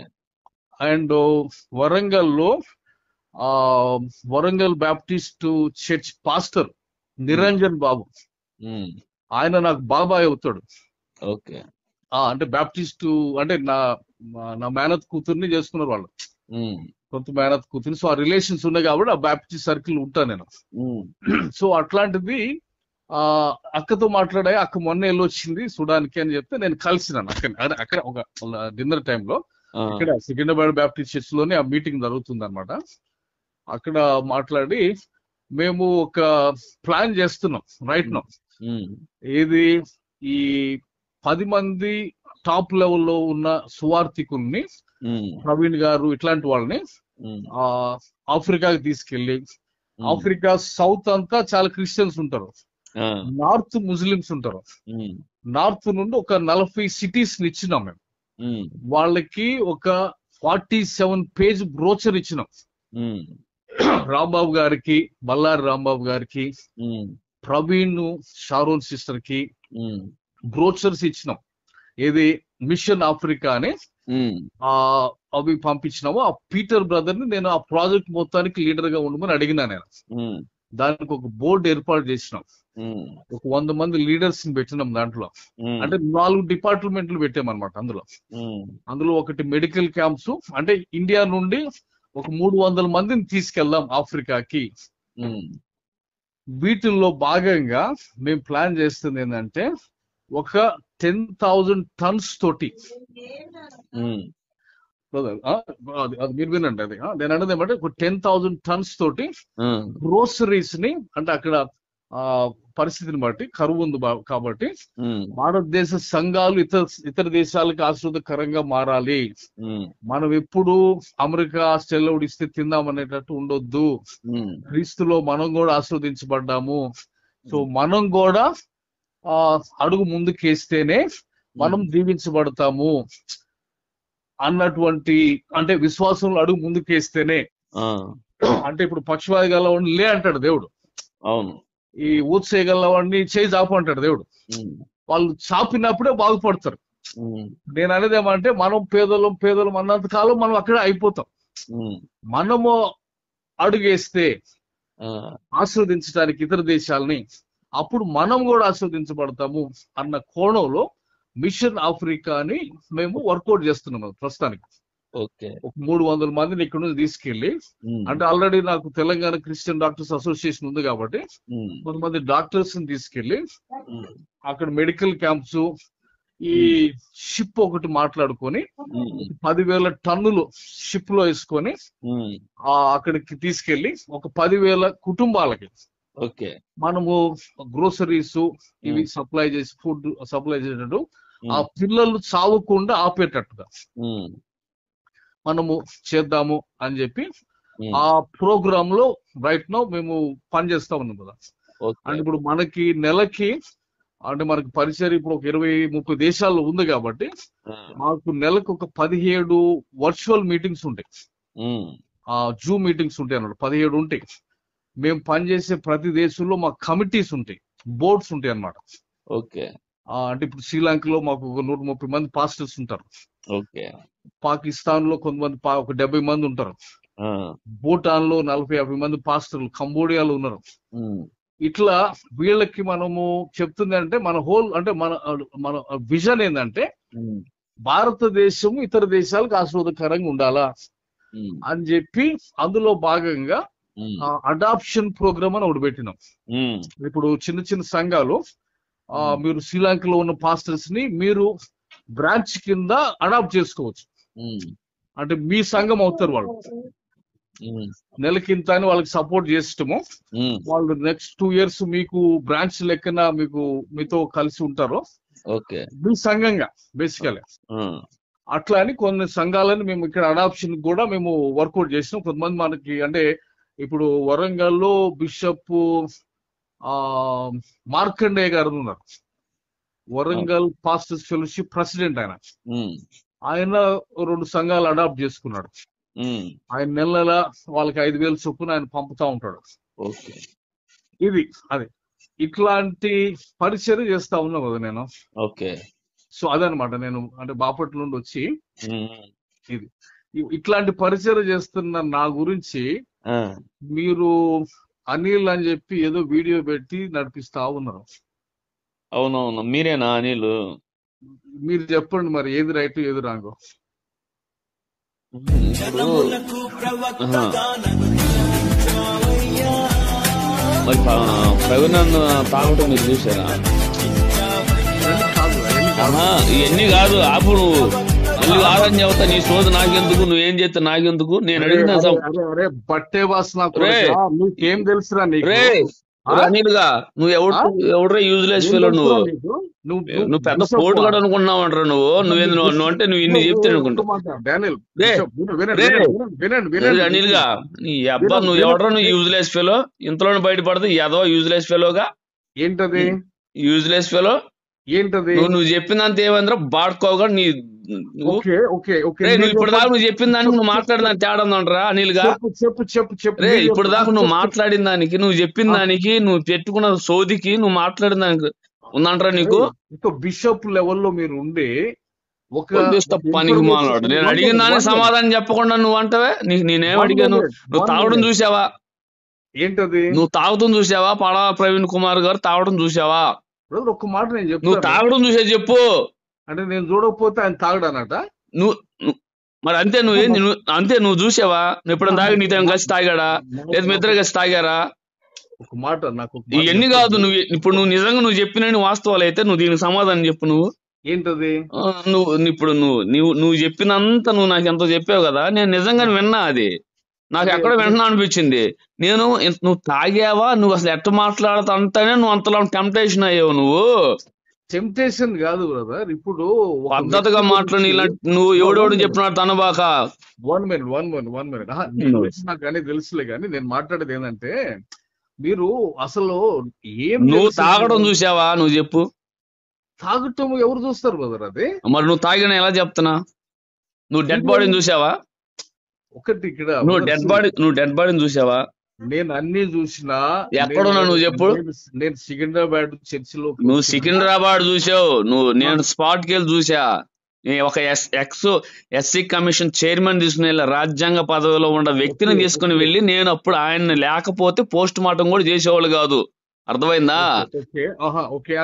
అంటే నేను అంటుంది ఇప్పుడు నేను తీసుకొని వెళ్ళా. నాకు తెలుసు ఆడ ఏం జరిగిందని చూసుకొని వెళ్ళా. నేను కన్ఫర్మ్ చేసుకొని పిచ్చి పిచ్చిగా మాట్లాడి నేను వెళ్ళి ఆడికి వెళ్ళి చూస్తే టోటల్ గా బాడీ మీద వీళ్ళు రాసిన 18 గాయాల కన్నా కూడా ఇంకా ఎన్నో ఉండే. అతను హత్య చేసి చంపారు అతన్ని. నీకు ఒక విషయం తెలుసో తెలీదో, ఆ రోజు డెడ్ బాడీని పోస్ట్ మార్టం చేయకుండా తూతూ మంత్రం తీసుకెళ్ళని చూస్తే SC commission left right warning ఇచ్చాడు. అప్పుడు టీమ్ ఆఫ్ డాక్టర్స్ తెచ్చి మా తరపున ఒక డాక్టర్ పంపించి వీడియో తీపించారు. అవన్నీ నా దగ్గర ఎవిడెన్స్ ఉన్నాయి, మా దగ్గర ఎవిడెన్స్ ఉన్నాయి. ఓకే ఓకే అంటే పోస్ట్ మార్టం చేయకుండా ఎందుకు? అంటే మీరు 60,000 మంది జనం వచ్చినప్పుడు 60,000 మందిని లోపలికి రానిలా. అర్థమైందా? ఒక రోపు పోస్ట్ మార్టం రూమ్ లో పెట్టింది ఒక్కడిని పెట్టి ఆడు మొత్తం రోపులు కట్టేసి ఎవరిని లేకుండా ఒక అంబులెన్స్ లోపలికి పంపారు అంతే. ఓకే ఓకే అంటే పోస్ట్ మార్టం చేయకుండానే పంపుదామని చూశారు. అంటే నాకు ఇప్పుడు ఒక మాట చెప్పండి. ఇప్పుడు అంటే మీ కాల్ ముందు ఇప్పుడు దాకా నేను రాజు బోడతోనే మాట్లాడుతున్నా అమెరికా నుండి. ఆయన కూడా ఏదో అంటే మేమంతా కలిసి డిబేట్ చేసినాం కాబట్టి ఆయన కూడా ఏదో చెప్తున్నాడు చాలా హై లెవెల్. ఇప్పుడు ఇవన్నీ నాకు తెలియదు. వినండి ఒక మాట. నాకు తెలియనప్పుడు మీరేం చేయాలి? మేము గ్రౌండ్ స్థాయికి వెళ్ళారు కనుక్కొని మాట్లాడాలి. అది పద్ధతే. అంతేగాని మీరు ఆయన తాగాడు నేను నమ్ముతున్నాను నేను చూసాను అంటే ఓకే, మీరు చూశారు, మీకు అలా అనిపించింది అనుకో. అసలు మీ స్పాట్ లో లేరు, డెడ్ బాడీ పడిన ప్లేస్ చూడలేదు, అలాగే పోస్ట్ మార్టం లో ఉన్న డెడ్ బాడీని చూడలేదు, పోస్ట్ మార్టం రూమ్ లో ఉన్న డెడ్ బాడీని చూడలేదు. ఏం తెలుసా మీకు? నేను చెప్పేది వినండి. పోస్ట్ మార్టం చేసిన డాక్టర్లు అందరూ మాట్లాడిన వాయిస్ నా దగ్గర ఉండే. ఓకే ఓకే అంటే ఏమంటారు వాళ్ళు? చంపారండి అని చెప్తున్నారు. వాళ్ళందరూ వాయిస్ మీ దగ్గర ఉన్నాయి? ప్రతి ఒక్కరి వాయిస్ నా దగ్గర ఉంది. వస్తారు రేపు అందరూ అఫ్రవిట్లను కోర్టులు వేస్తారు వాళ్ళందరూ. అంత మరి ఎందుకు అంత వీళ్ళు పబ్లిక్ లో రాకుండా అట్లా ఒక మాట బ్రదర్ ఇక్కడ ఏమంటే ఏమిటి కాదు, మీరు ఒకటి గుర్తుపెట్టుకోండి.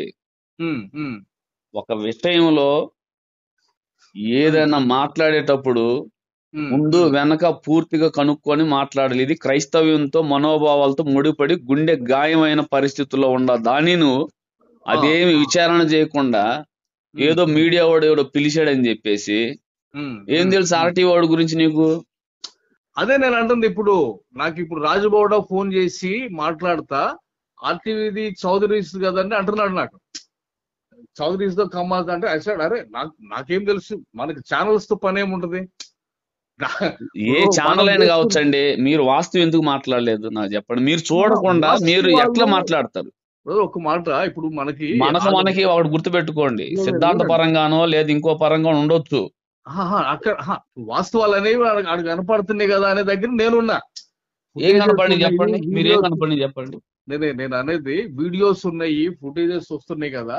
ఏమండి ఇప్పుడు దాని వెనకాల స్కెచ్ల సంగతి ఇప్పుడు రాజు కూడా చెప్తున్నాడు. దీని వెనకాల చాలా పెద్ద స్కెచ్ ఉందండి, మీకు అవన్నీ మీరు ఇన్ని దేశాలు ఇన్ని చెప్పారు. నాకు ఏమాత్రం మీకు ఆ సెన్స్ పని చేయలేదా మీకు మరి? లేదు లేదు లేదు, వినండి వినండి వినండి. ఇక్కడ ఇష్యూ ఏంటంటే ఇప్పుడు మీరు ఒక స్టాండ్ తీసుకుని ఉండొచ్చు. ఇప్పుడు మీరు మర్డర్ అని మీరు ఫుల్ నేను స్టాండ్ కాన్ఫిడెన్స్. తీసుకోవడం కాదండి.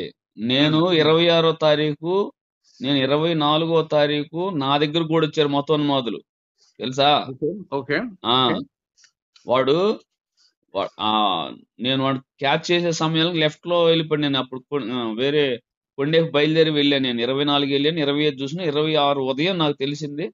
ఓకే 25 ఉదయం తెలిసింది, 25 ప్రేయర్ చూసుకుని 26 ఇంటికి వచ్చి ఓకే. నేను 25 మాట్లాడింది కూడా మీరు చూడండి. వన్ ఏమన్నా మినిట్ తెలుసా? 1 మినిట్. 24 మీ దగ్గరకు వచ్చారు అంటే అర్థం కాల నాకు. అంటే మిమ్మల్ని అటాక్ చేయడానికి వచ్చారా? 24 ఒకడు నా దగ్గరికి మాస్క్ వేసుకుని వచ్చాడు. ఓకే ఓకే నా దగ్గర ఎప్పుడు నా టీం ఉంటారు, మా వాళ్ళు ఉంటారు. అయితే ఓకే నేను ఇవన్నీ తీసుకొని కారు సర్వీసింగ్ ఇచ్చి చూస్తున్నాను. వాడు పక్కన వచ్చి బైక్ అట్ట పెట్టాడు. ఓకే ఓకే ఆ సీసీటీవీ ఫుటేజ్ కూడా తీయమని చెప్పాను నేను. ఓకే ఓకే తర్వాత చూశాను, అట్ట కంగారు చూస్తున్నాడు. రే ఎవరు మనలతో చెప్పాను, వెంటనే మన వాళ్ళు అక్కడ నుంచి వచ్చి లోపు వెళ్ళిపోయాడు. Okay okay. జనములకు ప్రవక్తగా ఆ రోజే పగడాలు మిస్ అయ్యాడు. ఎందుకు చెప్పంటావా? నేను కూడా సుప్రీంకోర్టు కేసు వేసిందా. Okay okay. కన్వర్షన్ దాంట్లో అది కాదు, ఆ, కరుణాకర్, రాధా మనోహర్ దాస్ గాడు, లలిత్ కుమార్ గాడు పోలీసుల మీద ఇక్కడ హైకోర్టులో నేను పిల్లు ఒకటి వేస్తే దాన్ని వీళ్ళు అబ్యూజ్ చేసిన ఎవిడెన్స్ పెడితే ఇక్కడున్న ఓకే. చీఫ్ జస్టిస్ ఇలా కావచ్చు, ఇంకో జస్టిస్ కావచ్చు, వాళ్ళ మీద ఆర్ఎస్ఎస్ ఇన్ఫ్లుయెన్స్ పడిపోయి గురుడితనంగా కేసుని డిస్మిస్ చేస్తే సుప్రీంకోర్టు దాన్ని ఛాలెంజ్ చేసి నా డైరీ నెంబర్ అయింది, త్వరలో నెంబర్ అవుతుంది అది. ఓకే ఓకే ఆ, ఓకే ఓకే ఓకే. ఇవన్నీ మేము చేసాము. తర్వాత ఓకే అతను నాకు చనిపోయిందని తెలిస్తే ఫస్ట్ నేను కూడా యాక్సిడెంట్ అయిన 25వ తారీఖున నేను అంతే అనుకున్నా. కానీ ఓకే అలా కాదు, నేను ప్రార్థన చేసి దేవుడు నన్ను పొమ్మన్నాడు, నా టీంతో వెళ్ళా. నేను ఎక్కడికి వెళ్తా ఆ? ఎక్కడికి వెళ్ళమన్నాడు దేవుడు మిమ్మల్ని? వెళ్ళా అక్కడ కొవ్వూరికి వెళ్ళారు. గవర్నమెంట్ హాస్పిటల్కి వెళ్ళా నేను. ఓకే ఓకే ఓకే ఓకే వెళ్తా నేను రాజ్యాంగబద్ధంగా నియమింపబడిన SC commission chairman, ex chairman తీసుకుని వెళ్ళా. Okay okay. ఆ రోజు ఆయన రాకపోతే పోస్ట్ మార్టం రూమ్ ఛాయలకి ఎవరు రానిచ్చేవాళ్ళు కాదు. ఓకే ఓకే ఆ ఓకే ఆయన వచ్చి లోపలికి వెళ్ళి 12 గంటలు ఏంది ఈ అంబులెన్స్ ఇప్పుడు వచ్చింది పోస్ట్ మార్టం కాకుండా అని అడిగాడు. ఓకే సార్ డెడ్ బాడీని తీసుకెళ్ళడానికి వచ్చామండి. ఇప్పుడు అట్టు ఏంటంటే ఏమో సార్ రమ్మన్నారు, తీసుకెళ్లాలన్నారు అన్నారు. అంబులెన్స్ వాళ్ళకి తెలియదు ఈయన ఎవరు. ఓకే ఓకే అప్పుడు పిలిచారు వాళ్ళు, ఎవరయ్యా మీరు అని చెప్తే జూనియర్ డాక్టర్లు ఉన్నారు ఆడ. మీరేంటి team of doctors eri, professor AD, assistant professor AD, associate professor AD, మొత్తం అని లేచాడు. ఇంకా ఓకే సార్ వస్తున్నారు సార్ అని 1.5 గంట లేట్ చేశారు. ఎందుకంటే అన్ప్రిపేర్డ్ వాళ్ళు. ఈ లోపు డెడ్ బాడీని ఎవరు చూడనైపోతుంటే ఆయన ఎస్సీ కమిషన్ చైర్మన్ కాబట్టి ఆయనకి సెక్యూరిటీ ఇచ్చి లోపలికి వెళ్ళి తీసుకెళ్లారు. అప్పుడు ఇదిగో వీళ్ళు సీజీఎస్ తరపు నుంచి జాషువా డానియల్ చూస్తారని చెప్పి మా టీంని పంపించాడు లోపలికి. ఓకే నేను దగ్గరుండి డెడ్ బాడీని చూశాను నేను. ఓకే. మీరు ఓకే ఓకే ఓకే స్పాట్ లో ఉన్నారు అక్కడ. స్పాట్ నేను చూశాను. ఉన్నప్పుడు ఈ మహాసేన్ రాజేష్ వచ్చాడా మరి అప్పుడు? వాడెవడన్నా మాయిగాడు, వాడు యూజ్లెస్ పిల్లవాడు, జాతి నమ్ముకున్న దరిద్రుడైతే వాడు ఇప్పుడు కాదు ఈ దళిత జాతిని క్రైస్తవులు అడ్డం పెట్టుకున్న అడ్డగాడేవాడు. ఉంది ఉంది వాడి గురించి చాలా స్టోరీ ఉంది, చాలా స్టోరీ. వాడు మా దృష్టిలో మనిషి కూడా కాదు వాడు అసలు. వాడిని వాడు ఫ్యామిలీ మెంబర్స్ కి ఫోన్ చేసి ఇది యాక్సిడెంట్ అని చెప్పటం, ఫ్యామిలీ మెంబర్స్ దూరంగా ఉండే వాళ్ళకి. వాడు డ్రామాలు, వాడు ఏదో ముష్టేస్తారని చెప్పి వాడు ఇది కళ్ళతో చూసా. నేను కళ్ళతో చూసా, నేనే కాదు ఎస్సీ కమిషన్ చైర్మన్ గారు కూడా చూశారు. చూసి గుండె తరుక్కుపోయింది. అంటే నాకు అంటే నేను మామూలు జనరల్ అంటే ఇప్పుడు ఆయన ఎక్కడో మర్డర్ చేసి తీసుకొచ్చి అక్కడ వేసారంటారా? ఖచ్చితంగా. మరి అది అంటే ఎట్లాగా మరి అది ఎట్లా ఇదైతే తర్వాత వస్తుందండి, మొత్తం వస్తే చూడండి మీరు. దేవుడు చేతగానోడు కాదు. మీరు 1000% కన్విన్స్ ఉన్నారంటే మర్డర్ అనేసి. 1000 కాదండి, ఎంత అంకెలేతో అంటే అంత నేను పర్సంటేజ్ కాదు దానికి, ఎంత అంత లేదు. ఎందుకంటే నా కళ్ళతో నేను చూశాను కాబట్టి. రెండోది సీన్ ఆఫ్ ఎఫెన్స్ చూశాను కాబట్టి.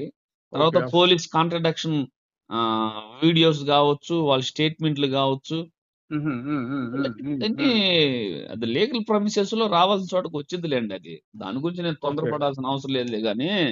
ఓకే ఓకే ఆ ఓకే. అంటే ఇప్పుడు హైదరాబాద్ లో ఉన్న నాకేముంటదంటే, నాకు కనపడేవి ఆ టీవీలో చూపించే మనకు తెలుస్తాయి. ఇప్పుడు వాళ్ళు అరే క్లియర్ గా ఫుటేజెస్ ఇస్తున్నారు, అరే అక్కడ లారీ కింద పడుతుంది అంటే మనకు తెలిసి అయ్యే కదా. హైదరాబాద్ లో నేను టీవీ ముందు కూర్చుంటే నాకు ఇప్పుడు కనపడి అయ్యే కదా. ఒక్కటండి, మీ మీద ఒక చిన్న మాట పెడితే ఎంత బాధపడ్డారు మీరు బతికున్నప్పుడు. ఒక చనిపోయి భర్తను ఒక కోల్పోయి, తండ్రిని కోల్పోయి, కొడుకును కోల్పోయి, ఒక క్రైస్తవంలో దేవుని పక్షాన మాట్లాడిన వ్యక్తిని కోల్పోయినా వాళ్ళ ఒక్క కుటుంబానికి ఒక్క మాట మాకెంత ఉండిద్ది. ఒక్క ఆ? మాట ఒక్క నాకు మాట ఆయన 9 సంవత్సరాల పరిచయం. ఒక్క మాట ఓకే అర్థమైందా? ఓకే. అయితే 9 సంవత్సరాలు. Okay okay. ఆ అయితే ఓకే అంటే ఒక మాట కదా, అంటే మీరు క్రిస్టియన్ అంటున్నారు కాబట్టి, అంటే మీరు బిషప్ గారు కాబట్టి, నేను ఒక క్రిస్టియన్ గా నేను తీసుకున్న స్టాండ్ ఏంటంటే, ట్రూత్ కావాలి కదా. యేసు ప్రభు నిజం వైపు ఉండమన్నాడు కదా, మరి నిజం అని అన్ని కనపడుతుంది కదా, మరి క్రిస్టియన్స్ ఏంది ఇంత అపోహలో పోతున్నారేంటి, నిజం వైపు నేను ఒక్కడినైనా నిలబడతాను ఏమి అనే దగ్గర నిజం? నేను నిలబడుతున్నా. అది ఇది ఏమి నిజం? అదే నువ్వు నేను అంటుంది. నేను ఇప్పుడు చెబుతానండి, మీరు నిజం అంటానికి ఒక ఆధారం చూపిస్తారా? ఇందాక నేను అడిగా మిమ్మల్ని, మీరు మళ్ళీ ఏమన్నారు? నేను అవి చూశాను ఈ చూశాను అన్నారు. మళ్ళీ ని- మీరు నిజం అని అంటున్నారు. నిజం అంటే ఇక మనకు కనపడుతున్న ఫుటేజెస్. అవునా? ఫుటేజెసా? నేను నీకు ఒక చెబుతా వినండి. మీరు ఇంకో చోట ఉండి రేప్ చేస్తున్నట్టు నేను వీడియో మీకు పంపిస్తా. అది మరి ఫుటేజెస్ నమ్ముతారా? లేదు నేను ఇంకో చోట నుండి చేసినట్టుండిద్ది. వాడు గుర్తుపెట్టుకోండి, ఏ విషయమైనా ఒక వ్యక్తి నిర్ధారణ చేయాల్సింది ఈయన పగడాల ప్రవీణ్ కుమార్ గారేనని.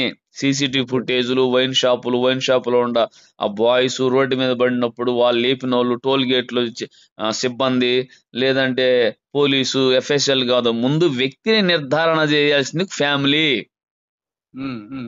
ఫ్యామిలీ వస్తది. అంటే ఇప్పుడు అదే ప్లేస్ లో మీ కుటుంబం ఉంటే ఏం చేస్తారు? వస్తారు, ఫ్యామిలీ వస్తారు, అందరూ వస్తారు. తర్వాత ఎవడికి ఉండాల్సింది వాడికి ఉండిద్ది. ఖచ్చితంగా. అంటే నేను అదే అంటే ఇప్పుడు నేను అంటుంది ఏమంటే, నేను మీకు తెలిసి పెట్టకుండా మళ్ళీ నువ్వు అసలు డెడ్ బాడీని చూడలేదు, ఏమి చూడలేదు, వీడియోలు చూశారంట, దాన్ని నమ్ముతారని చెప్తే మీరు ఎట్లది? లేదు వినండి ఒక మాట ఏంటంటే, నేను అందేమంటే, నేను నేను హైదరాబాద్ లో కూర్చొని నాకున్న ఇన్ఫర్మేషన్ ఈ టీవీలో ఫుటేజెస్ ఇవి చూసుకుంటా, అదే లారీల కింద పోతారా. మీ బెస్ట్ ఫ్రెండ్ ఎలా అవుతారు చెప్పండి? బెస్ట్ ఫ్రెండ్ అంటే ఇప్పుడు నేను చెప్పినా కదా, 15 సంవత్సరాలు ఒక ఆర్గనైజేషన్ పనిచేశానని. ఎవరు? నువ్వు చేసే ప్రవీణ్ చేశాడా మీ దాంట్లో? నేను పనిచేసిన ఆర్గనైజేషన్ లో నా తర్వాత జూనియర్ గా నేను మీ బయోడేటా మొత్తం నా దగ్గర ఉంది. Okay okay. అర్థమైందా? మీరు ఇలా వస్తారని నేను మాట్లాడా, వచ్చారు. నేను మీరు చెప్పిన కొన్ని దానికి ఆపోజిట్ షేడ్లు నేను ఎన్నో ఉన్నాయి నా దగ్గర. అర్థమైందా? నేను దైవజన్ కాపాడడానికి సంస్థ పెట్టుకొని దేవుడి కృపతో మా సిడిఎస్ 8,000 మంది పాస్టర్లు ఉంటారు.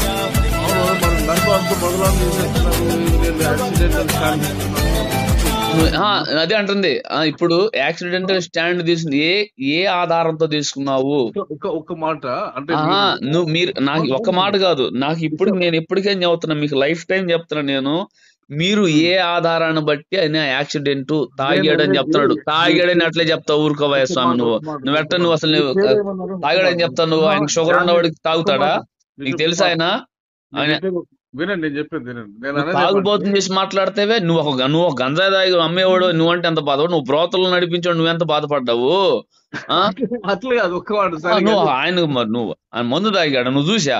నేను సవాల్ చేస్తున్నా, ఎవరికైనా సరే పగడాల ప్రవీణ్ అనే వ్యక్తి ఆయన నిరూపించగలిగిన ఒక స్పష్టమని చూపించమను, లేదా మందు తగినట్టు చూపించలేరు. ఆయన ఫోన్ సిగ్నల్స్ మొత్తం వస్తాయి చూడండి. ఒక్కొక్కరు రావాలి, ఇప్పుడు వస్తారు. దీంట్లో మాకు సీనియర్ రిటైర్డ్ ఐఏఎస్ ఐపీఎస్ ఉంటారు, దీంట్లో రిటైర్డ్ జడ్జెస్ ఉంటారు మా దాంట్లో. ఇంకో మాట నేను చెప్పుకుంటారా? నేను హైదరాబాద్ కోర్టులో నేను పిల్ వేస్తున్నా ప్రవీణ్ కోసం, ఫర్ యూ కైండ్ ఇన్ఫర్మేషన్. మీరు ఆడ పిల్లి వేసినా చెల్లదులే గాని, ఏమండి ఏనండి, జ్యుడిషిక్షన్ మారుతుందిలే గాని, విషయం గుర్తు పెట్టుకోండి. అట్లా అట్లా నేను చెప్పేది నేను చెప్తా వినండి. మీరు నేను అడిగిన వాటికి దేనికి సమాధానం చెప్పట్లా. ఒకటి, మీరు పగడాల ప్రవీణ్ ఫ్రెండ్, బెస్ట్ ఫ్రెండ్ అన్నావు. ఎలా ఫ్రెండ్ నువ్వు చెప్పట్లా. అంటే ఇప్పుడు దీన్ని బట్టి నేను వినండి. రెండోది, నువ్వు ఆయన ముందు దావడం చూసావంటే చూడలేదు, పోనీ డెడ్ బాడీ చూసావంటే లేదు టీవీలో చూసానని చెప్పి, అంటే టీవీలో వచ్చి ప్రతిదీ నమ్ముతావా? మరి యేసు ప్రభుని గురించి చెడుగా మాట్లాడుతున్నారు కదా, నమ్ము మరి, టీవీలో చెప్తున్నారు కదా. ఇప్పుడు మనకి హైదరాబాద్ ఎన్ని డొంక తిరుగు మాటలు కాదు. ఒక క్రైస్తవుడు అని చెప్పుకున్నవాడు యథార్థంగా నీతిగా నిజాయితీ లేకపోతే వాడు పుట్టగతులో కూడా ఉన్నాడు దేవుడి చేతిలో. మరి నీతిగా నిజాయితీగానే ఉండమనే కదా నేను కూడా చెప్తున్నాను. ఏ విషయంలో ఉండాలి చెప్పు, ఎవరు ఉండాలి? మీరు బిషప్ అని పేరు పెట్టుకొని నా గురించి ఏం తెలుసు అని మీరు వెళ్ళి అక్కడేదో వాట్సాప్ ఏమంటారు రీల్స్ రిలీజ్ చేస్తున్నారు. అసలు నువ్వు ఇప్పుడు నువ్వు పగడాల ప్రవీణ్ కుమార్ గారు తాగుబోతుగా నువ్వు చిత్రీకరిస్తుంటే వినండి, నువ్వు తాగడం చూడలేదు, ఆయన తాగుబోతుకు చిత్రీకరించావు. ఆయన బెస్ట్ ఫ్రెండ్ కాదు, నువ్వు ఒక డూప్లికేట్ ఫ్రెండ్. ఆయనకి ఒరిజినల్ ఫ్రెండ్స్ అందరూ పోయారు. అంటే నువ్వు నీ గురించి మాట్లాడితే నువ్వు అంత బాధపడుతున్నావు. అంటే చనిపోయిన ఒక వ్యక్తిని నువ్వు కుటుంబాన్ని అంత హింసిస్తున్నావు అంటే నేను ఎంత శాడిస్ట్ అనుకోవాలి. మళ్ళీ హైదరాబాద్ అని చెప్తున్నావు. వినండి ఇక్కడ ఏంటంటే మీరు టాపిక్ మీద డిబేట్ చేయగలిగితే, ఇప్పుడు ఒక ఇష్యూ మీద డిబేట్ చేయగలిగితే నేను మీకు 5-6 ఛానల్ ఇప్పిస్తా హైదరాబాద్. నాకు తొక్కల ఛానల్ అండి. ఎవడు పనికి మన ఛానల్ నేను మాట్లాడాలంటే వాడు నీతి నిజాయితీ నిబద్ధత ఉండాలి వాడి ఛానల్. నువ్వు నాకు ఇప్పించేది ఛానల్. ఒక ఛానల్ లో మాట్లాడాలంటే ఆ ఛానల్ కి కొన్ని ఎథిక్స్ ఉండాలి. పనికి మాలిన ఈ పౌరంబోకు ఛానల్లో వెళ్ళి మాట్లాడినంత నేను చీపుగాండి కాదు. నేను చీపుగాండి కాదు. బిషప్ గారు మీరు జాగ్రత్తగానండి. మీరు బిషప్ గారు ఉన్నారు, ఒకటే గుర్తుపెట్టుకోండి. మీరు ఏ రూపాన బెస్ట్ ఫ్రెండ్ పగడాల ప్రవీణ్ అన్నకు నాకు సమాధానం చెప్పండి. మీరు పగడాల ప్రవీణ్ అన్నకి మీరు ఏ విధంగా బెస్ట్ ఫ్రెండ్ నాకు ఒక మాట చెప్పండి. మీరు ఎక్కడ తాగారు, ఆయన ఎప్పుడు తాగాడు, ఎన్నిసార్లు తాగారు, నువ్వు ఎన్నిసార్లు చూసావు? ఒక్క మాట, ఆ బుల్లెట్ మీద ఆయనదే నువ్వు ఎలా చెప్పగలుగుతావు? నువ్వు ఆయన చనిపోయినప్పుడు వెళ్ళావు ఆయన దగ్గరికి? నేను చెప్పేది కూడా వింటారా లేదా మీరు చెప్పేది వినాలా? నేను అడిగిన దానికి ఇప్పటికి 10 సార్లు అడిగి దీని దగ్గర నువ్వు ఆన్సర్ లేకుండా నువ్వు దాటి వేస్తే నేనే చిన్నపిల్లోని కాదు. నువ్వు దీనికి ఆన్సర్ చెప్పి మాట్లాడు. నెక్స్ట్ నేను మాట్లాడతాను. వినండి, నేను అనేది ఇప్పుడు అందరికీ ఒకే ఫ్రెండ్షిప్ ఉండాలని లేదు. స్కూల్లో చదువుకునే వాళ్ళు ఉంటారు, ఒక 2 రోజులు కలిసినా కానీ గుడ్ ఫ్రెండ్స్ అయ్యే వాళ్ళు ఉంటారు.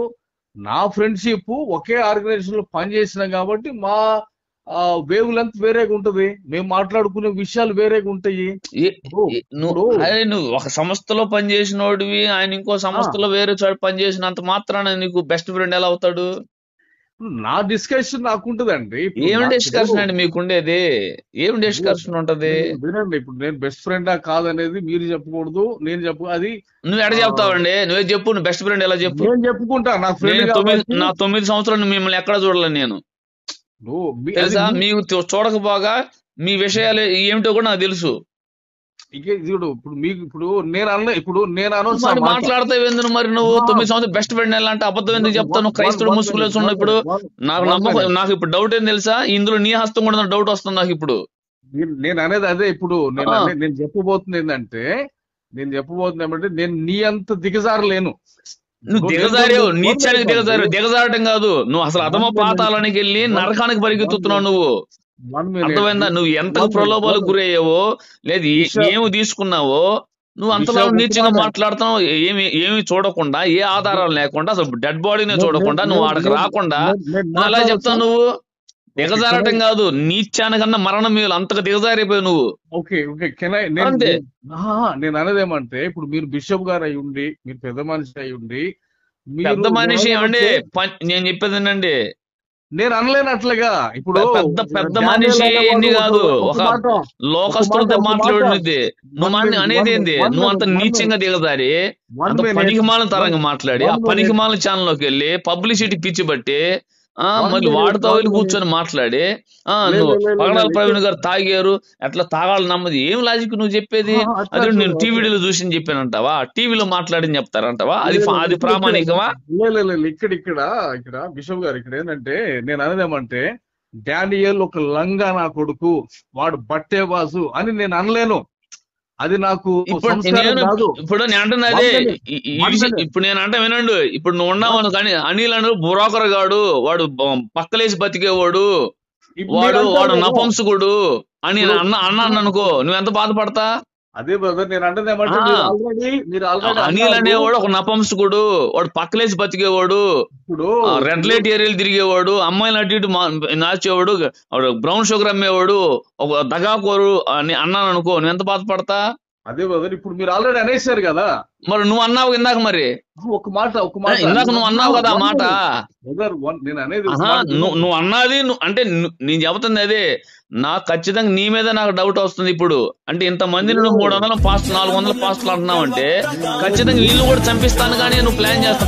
ప్రవీణ్ బెల్లంపల్లి ప్రవీణ్ ఆయన లిస్ట్ లో ఉన్నారని చెప్పి ఆయన కూడా అక్కడ చంపేపించడానికి ప్లాన్ చేస్తావేమో. నేను అనేది అది మీ ఐక్యూ, అది ఐక్యూ కాదు. నీ మాటలు, నీ వ్యవహారం, నువ్వు వాడు చెప్పిన అబద్ధాలు, నీ మోసాలు చూస్తే నువ్వు ఈనాటి అభినవ్ ఇస్కరియోతు యోధాలాగే కనపడుతున్నావు నాకు. ఇప్పుడు ఏదంటే నిజాయితీ నీకు కనపడతలా. నువ్వు సోదంతా చెప్పే ముందు డబ్బా అంతా కొట్టావు. ఆ డబ్బా ఎవరికి కావాలి? ఇప్పుడు మీలాంటి వాళ్ళది ఏంటంటే మీకేందంటే మీకు బుర్ర, మీకు మీకు మీకు మీకు వ్యూస్ కావాలా. నాకు తొక్క యూసా నువ్వు యూసా మరి ఎందుకు వేసుకుంటారు అట్లా వీడియోలు? నువ్వు పనికి మాలోడు, నువ్వు యూస్ కోసమే. నువ్వు ముక్కు మొక్క ఎవడికి తెలీదు. నీ ముక్కు మొక్క ఎవడికి తెలీదు. జాషువా డానియల్ అనేవాడు 2 రాష్ట్రాలకు తెలుసు. అర్థమైందా? నీ ముక్కు మొక్క ఎవడికి తెలియదు. మొన్నటిదాకా నువ్వు ఈ ఆర్టీవీలోకి వచ్చి మాట్లాడుతున్నావు. నీకేదో ఆఫర్ వచ్చింది, ఆఫర్ వచ్చింది అటు నుంచి, నీకు అక్కడి నుంచి ఏదో ఆఫర్ వచ్చినట్టుంది. ఆఫర్ లొంగి నీచాన్ని దిగజారి అబద్ధాలు అంతలా మాట్లాడుతున్నావు నువ్వు.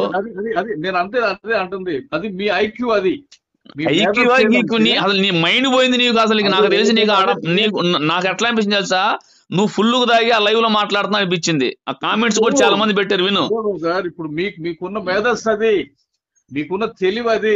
నీకు మేధస్సు ఉందా? నువ్వు అసలు ఒక కిడ్డు కూడా పనికిరావు. మా సండే స్కూల్ పిల్లలకు ఉన్న నాలెడ్జ్ కూడా నీకు లేకపోయినాయి. మేధావులు అందరూ బాగుతుంటే ఈయన వచ్చి డెడ్ బాడీని చూడలేదు, మనిషిని చూడలేదు, ఏం జరిగిందో చూడలేదు, ఆ డాక్టర్ల గురించి ఏం చెప్పారు నీకు తెలియదు. నువ్వు ఒక ఇన్ఫార్మర్ తయారైపోయి నీచానికి తయారు చేరి క్రైస్తవులు ఒక గంజాయి మొక్కలు తయారయ్యి నువ్వు ఇంకా మళ్ళీ డిబేట్లు చేసి మళ్ళీ దాన్ని సమర్థించుకున్న ప్రయత్నం చేస్తావే. ఒక కుటుంబంలో ఒక వ్యక్తిని కోల్పోతే ఆ కుటుంబాన్ని ఓదార్చాల్సింది పోయి ఆ కుటుంబం మీదకి నువ్వు ఇంత దుర్మార్గానికి ఎట్లా తెగొడతా నువ్వు. అంటే నాకు తెలిసి అతనికి వచ్చిన ఫేమ్ ని దాన్ని తట్టుకోలేకపోయినట్టున్నావు నువ్వు. నాకెందుకు ఫేమ్? అంతే, నువ్వు ఫేమ్ కావాలనే నువ్వు అసలు చనిపోయినప్పుడు నువ్వు ఒక సంతాపం తెలియజేయలేదు. నువ్వు ఆయన డెడ్ బాడీని చూసినోడు కాదు. బెస్ట్ ఫ్రెండ్ అయితే నువ్వు ఏడుంటా మరి? బెస్ట్ ఫ్రెండ్ నువ్వు. ఇట్లా కాదు బ్రదర్, ఒక మాట నేను అడుగుతాను. నేను అనేది ఏమంటే ఏమన్నా గానీ మీరు చేసింది ఎప్పటికైనా దేవుడి ముందు చెప్తారు. అది ఖచ్చితంగా నిజంగా ఇది నువ్వు చూడకుండా తెలియకుండా అంటే క్షమిస్తాడు. కానీ తెలిసి అంటే మాత్రం నీ వంశానికి ఆ శాపం తగిలి గుర్తుపెట్టుకో, రాసి పెట్టుకో. ఇది నేను సవాల్ చేసి పెడతాను. నేను నిజంగా నీకు తెలియక చేసావో ఇంకోటి చేస్తే నా దేవుడు నిన్ను క్షమించును. కానీ తెలిసి నువ్వు చేస్తే రాసి పెట్టుకో, మరొక సంవత్సరం ఇదే రోజు వచ్చే లోపు చూడు, మరొక సంవత్సరం రాసి పెట్టుకో. 2026 సంవత్సరం ఏప్రిల్ నెల 26వ తారీఖు వచ్చే లోపు నీ కుటుంబం చూడు, నీ కళ్ళతో నువ్వు గుండెలు బాదుకున్న రోజులు చూస్తావు. గుర్తుపెట్టుకో, రాసి పెట్టుకో. నేను కూడా రాసి పెడతా. ఓకే, ఇప్పుడు అది ఒకవేళ మీరు చెప్తున్నది తప్పు అయితే అది మీ మీద ఖచ్చితంగా నేను చెబుతున్నా కదా. నేను వినండి నిజంగా నేను పగడాల ప్రవీణ్ అన్నది హత్య కాకుండా ఇంకోటి అనుకుంటే అది ఆ శాపం నాకు తగిలిది, నా పిల్లల వంశాన్ని తగిలింది. నేను సవాల్ విసురుతున్నాయా? నేను స్వీకరిస్తున్నా. నేను చెప్పింది కూడా స్వీకరించు. నిజంగా పగడాల ప్రవీణ్ అన్న నిజంగా యాక్సిడెంట్ అయి చనిపోయేది నేను హత్యగా గనక కావాలని క్రియేట్ చేస్తే ఆ శాపం నాకు, నా పిల్లలకు, నా కుటుంబాన్ని, నా వంశానికి తగులునుగాక యేసునామమున. గుర్తుపెట్టుకో. కానీ నువ్వు గనక అది హత్య అని తెలిసి కూడా నువ్వు ఎవరికో ప్రలోభాలకు గురయ్యేది యాక్సిడెంట్ కు చిత్రీకరిస్తే నేను చెప్పాను కదా, ఖచ్చితంగా తగిలిద్ది. ఒకవేళ నేను అంటది ఏమంటే నేను రాంగ్ కాదు, నాకు తెలుసు అది. సో నేను అంటదేమంటే నేను రాంగ్ కాదు కాబట్టి అది మీకు వర్తిస్తే ఓకేనా అని అంటుంది. నేను నేను అదే చెప్తుంది. నేను ఇప్పుడు దాకా చెప్పింది అదే. నేను గనక అది యాక్సిడెంట్ అయ్యి నేను హత్యగా గనక క్రియేట్ చేస్తూ ఉంటే తెలిసి ఖచ్చితంగా ఆ ఎఫెక్ట్ నాకు నా పిల్లల వంశానికి తగిలిది, గుర్తుపెట్టుకో. కానీ ఇది హత్యనని తెలిసి కూడా నువ్వు యాక్సిడెంట్ చిత్రీకరిస్తే ఖచ్చితంగా నీకు అదే తగిలిది, గుర్తుపెట్టుకో. 1 సంవత్సరమే, మళ్ళీ ఎక్కువ కూడా కాదు, 1 సంవత్సరమే చూసుకో. అయితే బ్రదర్ ఒక మాట, నేను కాల్ చేసింది, మీరు డాక్టర్ అని పెట్టుకున్నారు, బిషప్ అని పెట్టుకున్నారు, అన్ని ఉన్నాయి కాబట్టి నేను ఆ రూట్ లో మాట్లాడదాం అన్నట్టుగా నేను ఇంతసేపు మాట్లాడు. నువ్వు ఆడ మాట్లాడు, నీ మొదట మాట్లాడి నీలో ఉండ తోడేలు బయటపడింది ఒక దెబ్బకి. 1 minute. ఒరే నువ్వు అన్నావంటే డాష్ రోడ్ నువ్వు అన్నావంటే నువ్వు ఎంత క్రూరుడువో ఎంత క్రూయలువో నీ ఒక్క మాట్లాడతామైంది. నువ్వు వేసుకున్న ప్లాట్ఫారం ఏంది, నువ్వు ఎడకో వేసుకున్నావు, కానీ నీ భాష, నీ లాంగ్వేజ్, నీ దిగజాడుతనం, వీధులు ఎమ్మడి తిరిగి అడుక్కునేవాడు కూడా ఆ లాంగ్వేజ్ అట్లా మాట్లాడే నువ్వు ఒక క్షణంలో. అదే నేను అంటుంది ఏంటంటే, ఇప్పుడు అంటే నా గురించి మీరు మినిమం ఇన్ఫర్మేషన్ తీసుకోకుండా ఒక వీడియో వైరల్ చేస్తున్నప్పుడు సహజంగా నేను కూడా మనిషినే కాబట్టి నాకు కూడా కోపం వస్తుంది కాబట్టి నేను మాట్లాడినా. నువ్వు అంతలా మాట్లాడాల్సిన అవసరం ఏమైంది? నువ్వు నీ గురించి అయితే అట్లా అంటావా? అంటే ఇతర క్యారెక్టర్లు మాత్రం నువ్వు హత్య చేయొచ్చు, వాళ్ళ కుటుంబ మనోభావాలను హత్య చేయొచ్చు, క్రైస్తవుల మనోభావాల మీద దాడి చేయొచ్చు. అంటే నీ దగ్గరకు వచ్చేదే మాత్రం న్యాయమా? నీ దగ్గరకు వచ్చేది ఒక న్యాయమా, ఒక నీతా? ఇక్కడ అంటే మీరు అంటే నేను అంటుంది ఏమంటే, అడోంలో నేను చెప్పే మీరు ఎంతవరకు అర్థం చేసుకుంటారో నాకు తెలియదు, కానీ జెన్యూనిటీ ఉంటే కదా మీ దగ్గర. మీరు ఎవరో మొత్తానికి ప్రలోభాలకు గురయ్యావు, ఎవరో మెప్పు కోసం నువ్వు చేస్తున్నావు ఇది. ఎందుకంటే ఖచ్చితంగా నీ వెనక కూడా ఉన్నారు, మొత్తం సెల్ ఫోన్లతో సహా కోర్టు బయట పెట్టించిద్ది. అయితే ఎవరు ఎక్కడికి పోరు, గుర్తుపెట్టుకోండి బ్రదర్. నేను అంటుంది ఏమంటే, ఇప్పుడు అది అబద్ధం అయితే అది మీకు తగ్గింది అంటున్నారు, అంతే కదా. ఇప్పుడు మీరు అందులో మీ స్టాండ్ మిస్టేక్ అయితే, so just be there only, అక్కడ ఉన్నాను మీరు. ఇక్కడ నేను మాట్లాడి ఇప్పుడు నేను ఏం చెప్పినా మీరు వినే పరిస్థితి లేదు, మీరు అర్థం చేసుకునే పరిస్థితి, మీకు అర్థమయ్యే సిచ్యువేషన్. అన్ని అబద్ధాలు చెబుతూ నేనే అర్థం చేసుకున్నాను. ముందు 3 ప్రశ్నలు వేసా, వినండి. నేను 3 ప్రశ్నలు వేసా. మీరు పగడాల ప్రవీణ్ కుమార్ కి బెస్ట్ ఫ్రెండ్ ఎలా అంటే దానికి జవాబు లేదు. 2, మీరు డెడ్ బాడీని చూసారా అంటే నేను చూడలేదు అన్నారు. 3, ఆయన తాగాడా, ఎప్పుడన్నా చూసావా, మీరేం కలిసి తాగారా, వెళ్ళటం చూసావా, నేను చూడలేదు అన్నావు. అది నీ నోటి మాటే. అంటే ఇప్పుడు ఆ 3 కాకపోతే అది యాక్సిడెంట్ కాకూడదు, ఉండదు అంటే. ఐ డోంట్ అండర్స్టాండ్ మీ క్వశ్చన్లకి. నీకు అర్హత లేదు అంటున్నా, నీవు అంటానికి అది యాక్సిడెంట్ అంటే నీకు అర్హత లేదు అంటున్నా. అంటే నువ్వు చూడనోడు ఎడ చెప్తావండి. అంటే చూడకుండా చెప్తానంటే ఎవరు, నీ వెనక ఎవరో ఉండారు, నీకేదో ముట్టింది, నీకేదో ప్రలోభాలు పండి, మొత్తానికి నీకేదో ద్వారాలు తెరవబడింది. కాబట్టి నువ్వు ఎక్కి కూర్చొని నిర్దాక్షిణంగా నీ ముఖము నీ కళ్ళే చెప్తున్నాయి తెలుసా. నువ్వు మాట్లాడేటప్పుడు నీ కళ్ళు ఒకసారి నువ్వు వీడియో మాట్లాడు, అర్థమైందా? అయితే నువ్వు మాట్లాడే ప్రతి మాట, నీ వే ఆఫ్ టాకింగ్, నీ బాడీ లాంగ్వేజ్ మొత్తం, నీ పళ్ళకి, నీ నోటికి, నీ కళ్ళకి, నువ్వు చెప్పే నీ చూపుకి మొత్తం నువ్వు ఎక్కడ సింక్ అవుతుందో చూసుకో. అయితే ఇప్పుడు బ్రదర్, మన డానియల్ బ్రదర్, నేను అనేది ఇప్పుడు నేను ఏం చెప్పినా గానీ మీకు ఎక్కదు. ఎక్కడం కాదు, అబద్ధాలు నేనెందుకు నమ్ముతానండి? మోసపాట్లు నేనెందుకు నమ్ముతాను? నువ్వు పక్కగా మొత్తానికి నువ్వు ఎంతకో అంతకదా అమ్ముడు పోవటం అన్నా, లేదంటే ఏదో ప్రలోభాల కన్నా, లేదా నీకు ఏదో ఒక వెనక నీకు ఒత్తిడో లేకపోతే సంథింగ్ ఏదో వల్ల నువ్వు వచ్చి మాట్లాడుతున్నావు. కానీ వాస్తవానికి నీవు మోసంలో ఉండవు, మోసపుచ్చుతున్నావు. జనాలు కూడా నీ మీద ఉమ్మేస్తున్నారు, చేదరించుకుంటున్నారు జనాలు, తెలుసా నీ గురించి? అదే ఓకే బ్రదర్, అదే వినండి. నేను అంటుంది ఏమంటే, ఇప్పుడు నేను ఏదన్నా చెప్పినా కూడా, నేను నిజాలు చెప్పినా కూడా మీరు అర్థం చేసుకునే పరిస్థితుల్లో లేరేమో. ఏమి నిజం చెప్పు, ఒక నిజం చెప్పు. నేను అడిగినది నువ్వు ఏ నిజం చెప్తావు చెప్పు. అట్లా ఏమి నిజం చెప్పాను? నువ్వు చెప్పిన ప్రతి మాట అబద్ధమే. కాదు ఇది నిజం అండి, ఇదిగో అంటాను చెప్తావా? బెస్ట్ ఫ్రెండ్ అంటావు, అదే ఆర్టీ వాడికి మైండ్ పోయిందా? నువ్వు బెస్ట్ ఫ్రెండ్ అయితే నీ ఫోటో వాళ్ళిద్దరి మీద ఒకటని చూపించావా? మీ ఇద్దరు కలిసిన వీడియోలు ఉండవా? కనీసం వాళ్ళ ఫ్యామిలీ మెంబర్స్, మీ ఫ్యామిలీ అని చెప్పించావా? ఎందుకు ఈ బోటకం, ఎందుకు ఈ మోసం, ఎందుకు నీ మనస్సాక్షిని చంపుకొని కుటుంబం మీదకి, పిల్లల మీదకి శాపం తెచ్చి పెట్టుకుంటావు? ఇప్పుడు అదే ప్రాబ్లం ఉన్నది ఇక్కడ ఇక్కడ ఇక్కడ ఏంటంటే మీరు ఏం చదువుకున్నారో నాకు తెలియదు కానీ ఇప్పుడు మీలాంటి నాయకులు అందరూ బయటకు వచ్చి క్రైస్తవ సమాజం నేను మాట్లాడుతున్నా ఏంటంటే నేను మాట్లాడుతున్న టాపిక్ వేరు, మీకు అర్థం కాదు చెప్పినా గానీ. ఏం అర్థం కాదండి, అంతలా సీసీటీవీ ఫుటేజ్ అయిందా ఉంటాయి, మీరు చూసారా?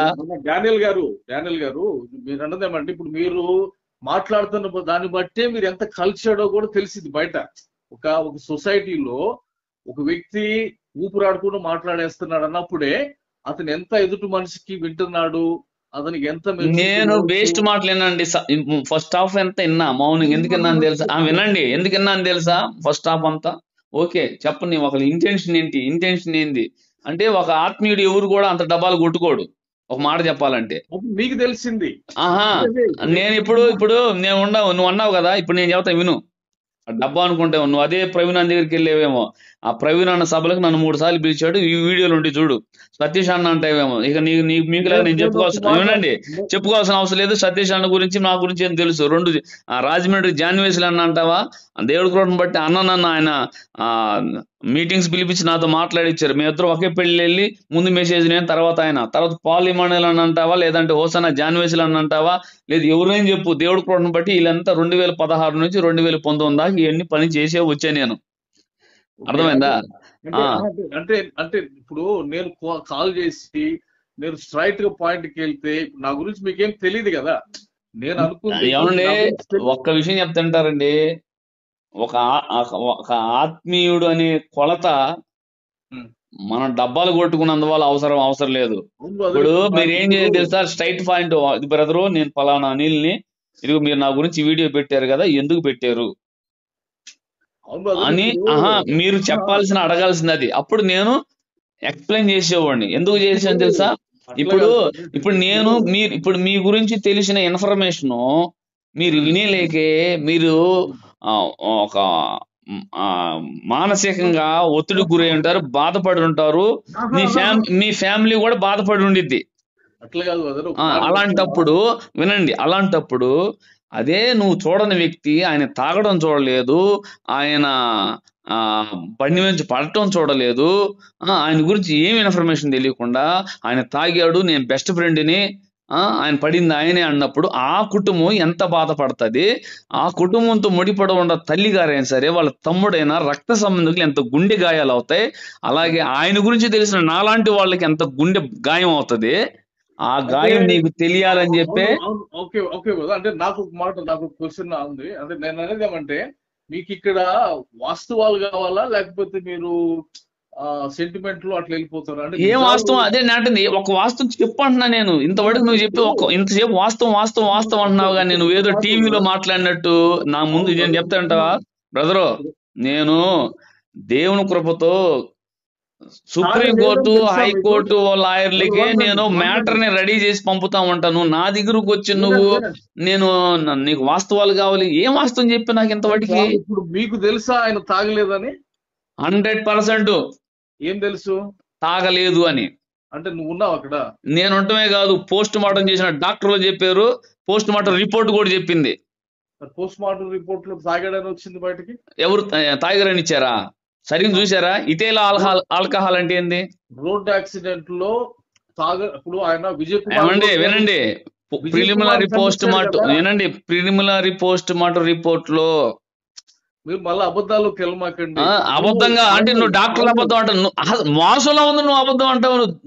నేనేమనాలి? నీతో మాట్లాడదాం time waste. Preliminary post mortem లో గుర్తుపెట్టుకు, త్వరలోనే విను నీలాంటి వాళ్ళందరికీ నోర్లు మూతపడే వాళ్ళందరూ బయటకు వస్తారు, చూస్తా ఉండు. నువ్వు చెప్తా విను. పోస్ట్ మార్టం చేసిన డాక్టర్లు ఏమని ఇచ్చారు రిపోర్టు? ఆయన కడుపులో ఎలాంటి ఆల్కహాల్ లేదు, ఎలాంటి స్మెల్ కూడా లేదు, ఏ పొరలో కూడా లేదని ఇచ్చారు. ఇదే వినండి, ఇదే మాట ఈస్ట్ గోదావరి జిల్లా ఎస్పీ గారు పోస్ట్ మార్టం చేసిన డాక్టర్లు అడిగారు, ఇది తాగి తయ్యారంటే వినండి. తర్వాత ఏమన్నారు డాక్టర్లు? ఏమిచ్చారు?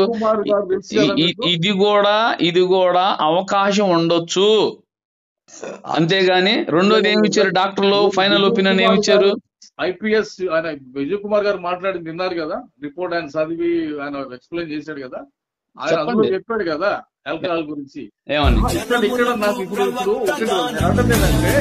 Matter divert చేయబాకు. వినండి వినండి, విజయ్ కుమార్ గారు చెప్తాను కదా, వినండి చెప్తా నేను. పోస్ట్ మార్టం రిపోర్ట్ కూడా ఏమని ఇచ్చారండి? పోస్ట్ మార్టం రిపోర్ట్ గాయాలు ఎందుకని ఇచ్చారు? తాగితే గాయాలు అవుతాయండి. కడుపుకు అన్నం తిన్నవాడు ఇచ్చే గాయాలు అంటారా? గాయాలు అవుతాయా? పోస్ట్ మార్టం ఏమండి? మందు తాగితే తలకు గాయాలు అవుతాయా? మందు తాగితే తలకు గాయాలు అవుతాయా? నేను అంటాను, మందు తాగితే తలకు గాయాలు అవుతాయా? మందు తాగితే చచ్చిపోతాడా? నువ్వు మాట్లాడే విజయ్ కుమార్ గారు అన్నదే ఈ లెక్కన ప్రపంచ దేశవ్యాప్తంగా ఎంతో మంది తాయిగలు చచ్చిపోతూ ఉండాలని చెప్పాలి. బిషప్ డానియల్, నేను మాట్లాడేది ఒక మాట వినండి. నీకు కూడా ఎవడో ఒక 50 లక్షలు ఇచ్చాడు కాబట్టి నువ్వు కుక్కలాగా వాగుతున్నావు అని నేను మాట్లాడతా. దానికి ఏమంటారు మీరు? మంచిదే కదా, ఆ 50 లక్షలు ఇస్తే నేను ఇంకా ఈ కేసులో ఉపయోగపడతా కదా సార్. నేను ఒక అంచనా చెప్పేది వినండి. నిజంగా వినండి, నిజంగా నేను ఆ 50 లక్షలు నాకు ఇస్తే నేను చెప్తాను విను, నేను వేసికి పుట్టినోడిని, నిజంగా నాకు ఈగిపోతే నువ్వు వేసికి పుట్టినోడివి, కుక్కను కాదు. నిజంగా నాకు 50 లక్షలు నేను తీసుకుంటే నేను కుక్కనే. 50 లక్షలు నేను తీసుకోపోతే నువ్వు పిచ్చి కుక్కవి, గుర్తుపెట్టుకో. నువ్వు పిచ్చి కుక్కవే యాదవా. నీ సరిగ్గా నువ్వు అడిగిన దానికి సమాధానం చెప్పలేక దాటి వేస్తారు సోదినాయాల. నువ్వు అడిగింది ఏంది, పెట్టిన దానికి ఏంది? 50 లక్షల నువ్వు అంటున్నది నేను అదే చెబుతున్నా. మరి ఎదుటోడు మీరు ఎట్టేస్తావరా బాడుకో నువ్వు? ఒరే నీ సోదినాయాల ఎరగొండ కదా 50 లక్షలు కదరా, ₹1 కోటి తీసుకున్నా, సరేనా? రాసి పెట్టుకో, ఓకేనా? 50 లక్షలు చీప్, 50 లక్షలకి ఏంద్రా? నీలాంటి చీప్ గాను కాదు నేను నీలాంటి చీప్ గాను కదరా. దాదాపు ఒక 5 కోట్లు వేసుకో. ఒరే 5 కోట్లు తీసినా చెప్పుకో, 5 కోట్లు తీసినా చెప్పుకో. నేను అనేది అట్లా ఇంకా నీతో మాట్లాడితే ఎక్కువ అసలుకి నువ్వు మాట్లాడుతున్నావు. నువ్వు అన్ని ఫాల్స్ గాడు. విజయ్ కుమార్ దగ్గరికి వచ్చి విజయ్ కుమార్ గారి గురించి అయితే మన పక్కకు డైవర్ట్ చేస్తూ నీ సోది వాళ్ళ దగ్గర చెప్పి నా దగ్గర చూపించబాక. విజయ్ కుమార్ గారు తీవ్రంగా ఖండించారు. ఒరే బాబు ఎట్లా బాడీలో ఆల్కహాల్ లేదని చెప్పారు, ఆల్కహాల్ వలన తలగాయాలే చచ్చిపోతారని హేళనం చేస్తే నువ్వు మళ్ళీ విజయ్ కుమార్ గారిని చూసావని చెప్తావే? విజయ్ కుమార్ గారు కాదు, మొత్తం వస్తారు. నేను చెప్తాను కదా, చెప్పేది నువ్వు. నీ వెనకుండా ఎవడెవడు నీకు చెప్పి నీ దాని మాట్లాడిస్తున్నాడో నాకు తెలుసులే గానీ ఆ ఎదవలందరికీ చెప్పు, నా తల వెంట్రుకల్లో కింద వెంట్రుకైనా పై వెంట్రుక ఒకటి కూడా పెకలించలేని చెప్పు నీ వెనకుండా చెప్పే వాళ్ళకి. నా అడ్రస్ రాసుకోమను, నా కుమారులు రాసుకోమని address door number 4-27-2A Jayanthipeta, Perala, Chirala, Prakasam జిల్లా, బాపట్ల జిల్లా. రమ్మని కొడుకులు నీ వెనకుండా చెప్పు. నీ వెనకుండా కుక్కలకి చెప్తారే, కుక్కలారా, ఇలాంటి లుచ్చాగాళ్ళని పెట్టుకుని నన్ను ఏదో ట్రాప్ చేయాలంటే నా వెంట్రుకు కూడా పీకలేరా ఎదవల్లారా. ఎవరికైనా చెబుతున్నా. ఓకే గుడ్ గుడ్ బిషప్ గారు వినండి. ఓకే సరే, కూల్ అవ్వండి. ఏం కూల్ అయ్యేది నువ్వు? ఇవన్నీ కాదు చెప్పేది నువ్వు, ఇవన్నీ సోద అనవసరం. వినబ్బా, ఇది నా టైం వేస్ట్. నేను చాలా టైం ఉంది, నాకు చాలా పని ఉంది. కానీ వినండి, నేను కాల్ చేసింది నేను ఒక బిషప్ తో మాట్లాడదామని నేను మాట్లాడినా. ఇప్పుడు బిషప్ లేదు, ఏం లేదు. నేను బిషప్ లేదు, గిషప్ లేదు. నేను ఇప్పుడు దాకా నీకు ఇంతసేపు మాట్లాడితే చాలా ఎక్కువ. సరే సరే, అర్థమైందా? నువ్వు వినటవి నీ మాట వినేదేంది? నేను నీ సోది మాట్లాడతాను, నేను ఉండనేంది? ఏం చెప్పాలనుకుంటున్నారు అంటే మీరు ఏంటి అంటే, నువ్వు ఖచ్చితంగా నువ్వు అమ్ముడు పోయావు. నువ్వు మొత్తానికి ఎవరైతే ఎవరైతే నువ్వు అందరిని ట్రాప్ చేయడానికి వాళ్ళు వాడుతున్న ఒక ఆల్సేషన్ డాగ్ నువ్వు. అర్థమైందా? పోలీసు డాగ్లు ఎలా ఉండేది అలాగా నిన్ను వదిలిపెట్టారు క్రైస్తవంలోనికి. గుర్తుపెట్టుకో, నిన్ను వదిలేరు నువ్వు. అవన్నీ చూడండి మీరు అనేది అంటుంది. ఇప్పుడు క్రైస్తవ సమాజం అంతా ఒక రావటం కాదు, నువ్వు బయట కనపడు. నువ్వు క్రైస్తవ సమాజంలో బయట కనపడు. అట్లా కాదు, నేను అందుకే నేను కాదు, నువ్వు తెలంగాణలో బయట ఏడన్నా ఆంధ్రాలో కనపడు. ప్రజలు చేస్తారు, నీకేం చేయాలి, న్యాయం అదే చేస్తారు. సరే అదే వినండి. నేను అంటుంది ఏమంటే బిషప్ గారు, అంటే మీరు ఆత్మీయ నాయకులు ఉన్నారు కాబట్టి నేను ఆ రూట్ లో నేను సోదరా ఇదిగో సామవేద దండోపాయాలు నా దగ్గర ఎన్ని నువ్వు చెప్పినా నేను చెప్పేదంటావా? నువ్వు డెడ్ బాడీని చూడలేదు, నువ్వు ఫ్రెండ్ కాదు, ఆయన తాగటం చూడలేదు, నిన్ను కొనుక్కున్నారు వాళ్ళు, నిన్ను పెయిడ్ ఆర్టిస్ట్ గా మధ్యలో తెచ్చి ఇదిగో బెస్ట్ ఫ్రెండ్ కూడా చెప్పారని క్రైస్తవ సమాజాన్ని తప్పుదోవ పట్టడానికి నువ్వు ఎందుకున్నావు వాళ్ళవి. ఇప్పుడు నువ్వు ఇది నేను చూడలేదన్నా నువ్వు అనలేవు ఇంకా, ఎందుకంటే నువ్వు ఆ ఉచ్చులో ఇరుక్కున్నావు, అర్థమైంది? నువ్వే డ్యామేజ్ అవుతావు కాబట్టి నువ్వు వేసుకున్న స్టాండ్ మీద ఉంటావు. ఎన్ని పనికి ఎంతమంది నిన్ను చీచి అంటున్నా గానీ, క్రైస్తవ 99% నీ చీచి అంటున్నా గానీ నువ్వు ఆ స్టాండ్ ఇప్పుడు దిగవు. దేవుడు కొట్టినప్పుడు దిగుతావు, దేవుడు కొడతాడు చూడు కుటుంబంలో. అంటే నేను ఆల్రెడీ చెప్పా కదా, పాల్ గారికి చెప్పాను, సతీష్ మన మన నేను డిబేట్స్ అన్నింటిలో చెప్పినా కదా, మనం ముందుకు వెళ్లాల్సిందే, దీని గురించి పోరాడాల్సిందే అని మాట్లాడినాను కదా. మనకి ఎంతవరకు రాజ్యాంగం ఇప్పుడు నేను చెప్పేది, నేను చెడాపడా తిట్టి ఇప్పుడు మనందరూ కలిసి పోరాటం చేయాలంటే ఇదిగో నువ్వు ఎదురు ఇట్లా కాదు కదా. మీరు నాకు అర్థం కావట్లేదు. వస్తదిలే ఉండు. నేను అనేది సరే, నాకు టైం అయిందిలే కానీ బ్రదర్, రేపు మాట్లాడదాం. ఇప్పుడు ఏంటిది అది వీడియోలు ఏంటి బ్రదర్ మనది? ఏ వీడియో? మీరేనా పెట్టిందా? భారత్ టీవీ మొత్తం నేనే పెట్టింది. ఏం సార్ మరి అది ఏమన్నా అసలు ఏమన్నా ఉందా అందులో? ఉంది కదా, నువ్వు మరి నీ గురించి అదే చెప్పుకుంటున్నారు. వాట్సాప్ గ్రూప్ లో వచ్చింది, నువ్వు గంజాయి స్మగ్లర్ అంట, తర్వాత బ్రోతలు నడిపించే వాళ్ళని చెప్పుకుంటున్నావు, గ్రూప్ లో వచ్చినాయి. వినండి, ఏదో గ్రూప్ లో వచ్చింది, పంపిస్తాను చూడండి. తర్వాత పంపించండి ఒక మాట. నేను అంటుంది, నేను ఒక 2 minutes మాట్లాడేదా? మీరు ఏమనుకుంటున్నారు? నువ్వు వేస్ట్ మాట్లాడలేదు, నాకు 2 minutes వేస్ట్ గా. నువ్వు ఏదైనా సబ్జెక్ట్ మాట్లాడి పర్లేదు అనుకుంటే ఆ సబ్జెక్ట్ మీదనే నేను ఒక 2 నిమిషాలు మాట్లాడతాను. నేను మాట్లాడేది ఏంటంటే, నేను ఒక క్రిస్టియన్ లీడర్ గా నేను వేయాల్సిన అడుగులేసి, నేను నా ఫ్రెండ్ అని ప్రవీణ్ పగడాలు చేసిన పని ఆగిపోకూడదు అని, నాకు అమెరికాలో ఒక 40 మంది సైంటిస్ట్ కమ్యూనిటీ ఉంది బ్రదర్. బ్రదర్ ఇదిగో, నువ్వు అమెరికా గురించి ఏం చెప్పుకుంటున్నావు, నువ్వు ఎన్నో దేశాలు చెప్పుకుంటున్నావు. నేను చెబుతాను, మీరు ఏదో యూట్యూబ్ లో కనపడుతున్నావు అని నేను అనుకుంటున్నారేమో. నీది పెద్ద నీకు సరే, నీ ముందు చెప్పిన వేస్ట్లే కానీ ఎన్ని వేస్ట్లే బ్రదర్, ఎన్ని కాదు, ఇంకేదంటే చెప్పు. ఎన్ని చెప్పేది మీరు 2 నిమిషాలు అడిగినా, నేను 2 నిమిషాలు కూడా వినలేరా? 2 నిమిషాలు నువ్వు చెబుతుంటే నాకెందుకు? నీ అసలు సబ్జెక్ట్ రా, మ్యాటర్ లోకి రా. మీరు ఫోన్ చేసి ఎందుకు చేసారో దాని విషయం చెప్పండి. ఎన్ని వేస్ట్ ఇంకా చెప్పుకుంటే 2 నిమిషాలు కూడా మీరు మాట్లాడండి.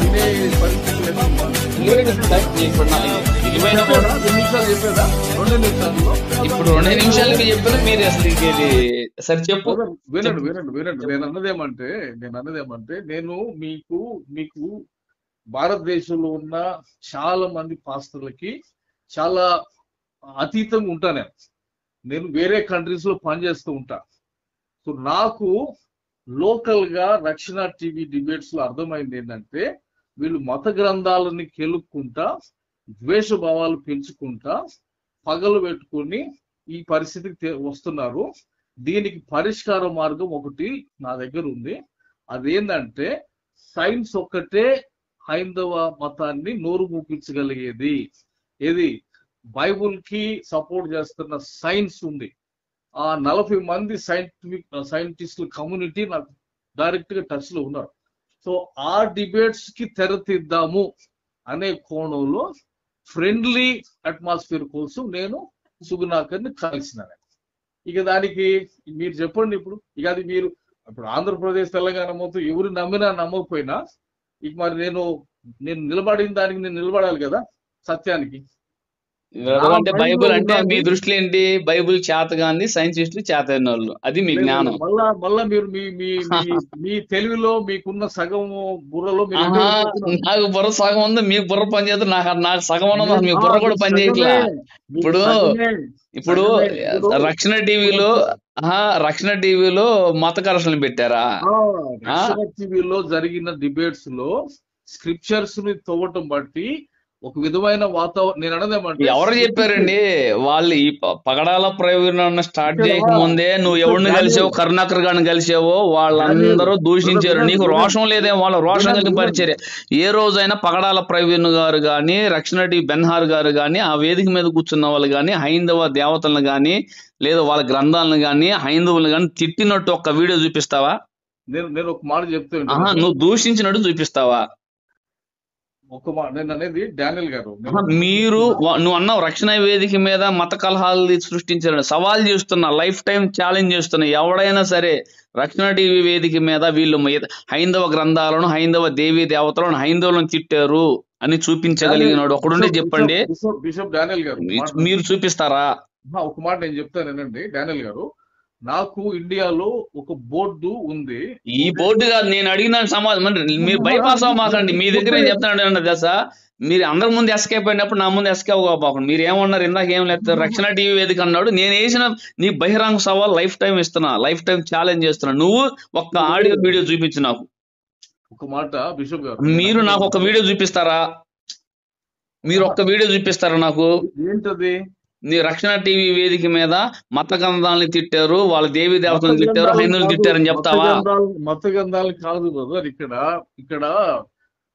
వాళ్ళని వీళ్ళు ఇచ్చుకోవటం అనేది వాళ్ళు తిట్టారు, వీళ్ళు తిట్టలా, వీళ్ళు ప్రశ్నించారు. నువ్వు మా దేవుడిని ఇలా అంటున్నావు కదయ్యా, మా దేవుడు ఎలా కాదు ఎలా ఉంటాడు, మరి అలాగైతే మీ గ్రంథంలో ఎలా ఉంది కదయ్యా, మరి ఇది న్యాయం అని అడిగారు. కానీ వాడు యేసు ప్రభుని తిట్టాడు, బైబిల్ని తిట్టాడు, మరియమ్మ గారిని తిట్టారు, పరిశుద్ధాత్మ దేవుడిని తిట్టారు, యెహోవా దేవుడిని తిట్టాడు, పాస్టర్ని తిట్టారు, పాస్టర్ భార్యని తిట్టారు, అసభ్యకరమైన పదజాలంతో దూషించారు వాళ్ళు. కరుణాకర్ గారు గాని, రాధా మనోహర్ దాస్ గారు గాని, లలిత్ కుమార్ గారు గాని. బిషప్ గారు నేను ఒక మాట చెప్తాను. నేను అనేది ఏమంటే, నేను వెస్టర్న్ కంట్రీస్ లో జరుగుతున్న డిబేట్స్ ని చాలా వాటిని నేను ఫాలో అవుతా ఉన్నాను కాబట్టి ఆ క్వాలిటీ మన దగ్గర లేదు. కాబట్టి ఆ క్వాలిటీని మీరు ఎలా చెప్తారండి? క్వాలిటీ లేదు మీరు ఎలా చెప్తారు? మీకు తెలుసో తెలీదో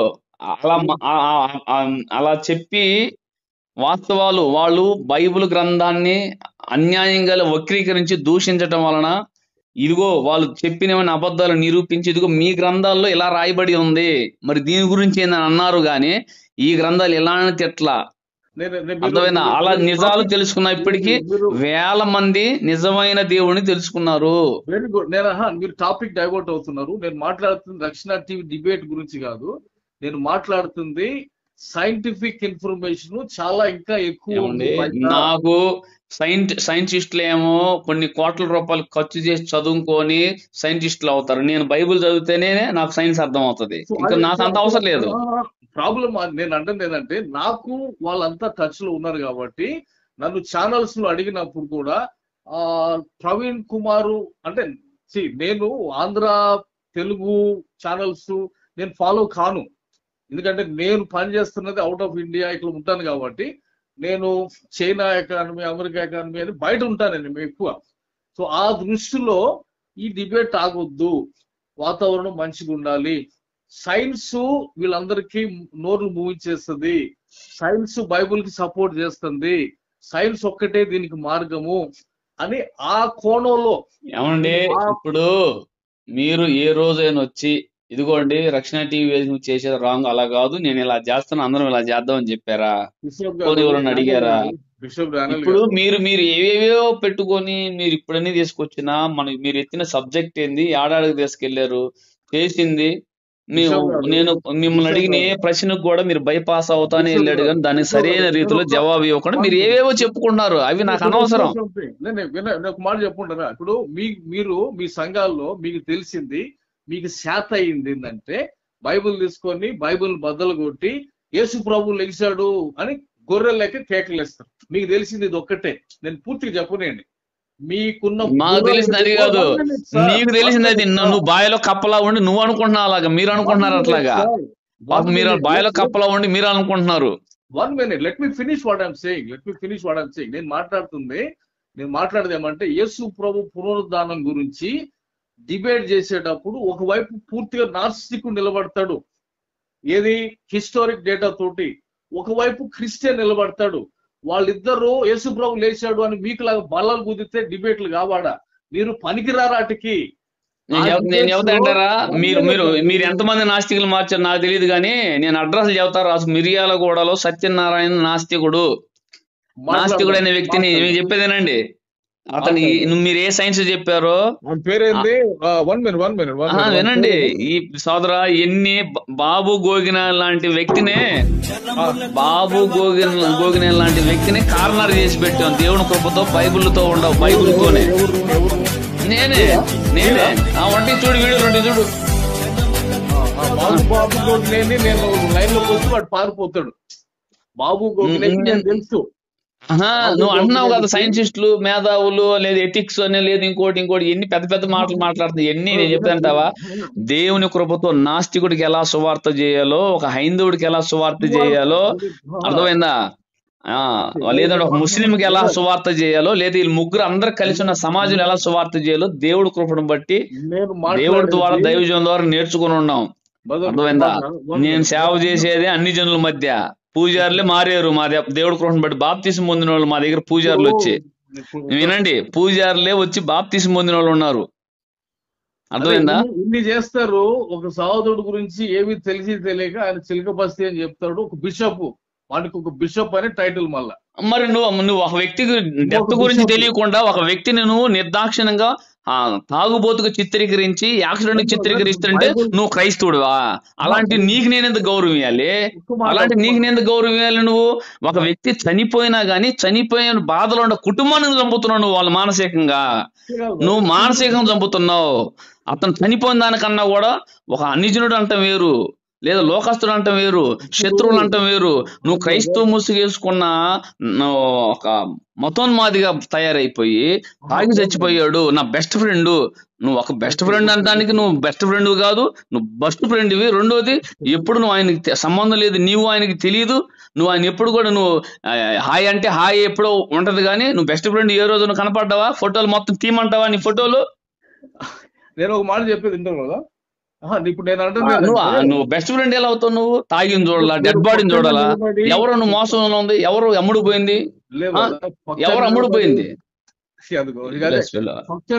నీకు తెలుసో తెలీదో, నువ్వు అనుకుంటున్నావేమో. గుర్తుపెట్టుకో, నువ్వు చాలా తీవ్రంగా నువ్వు సమాజంలో నువ్వు ఏదో ఒక రోజు బయటకు వస్తావో చూడండి.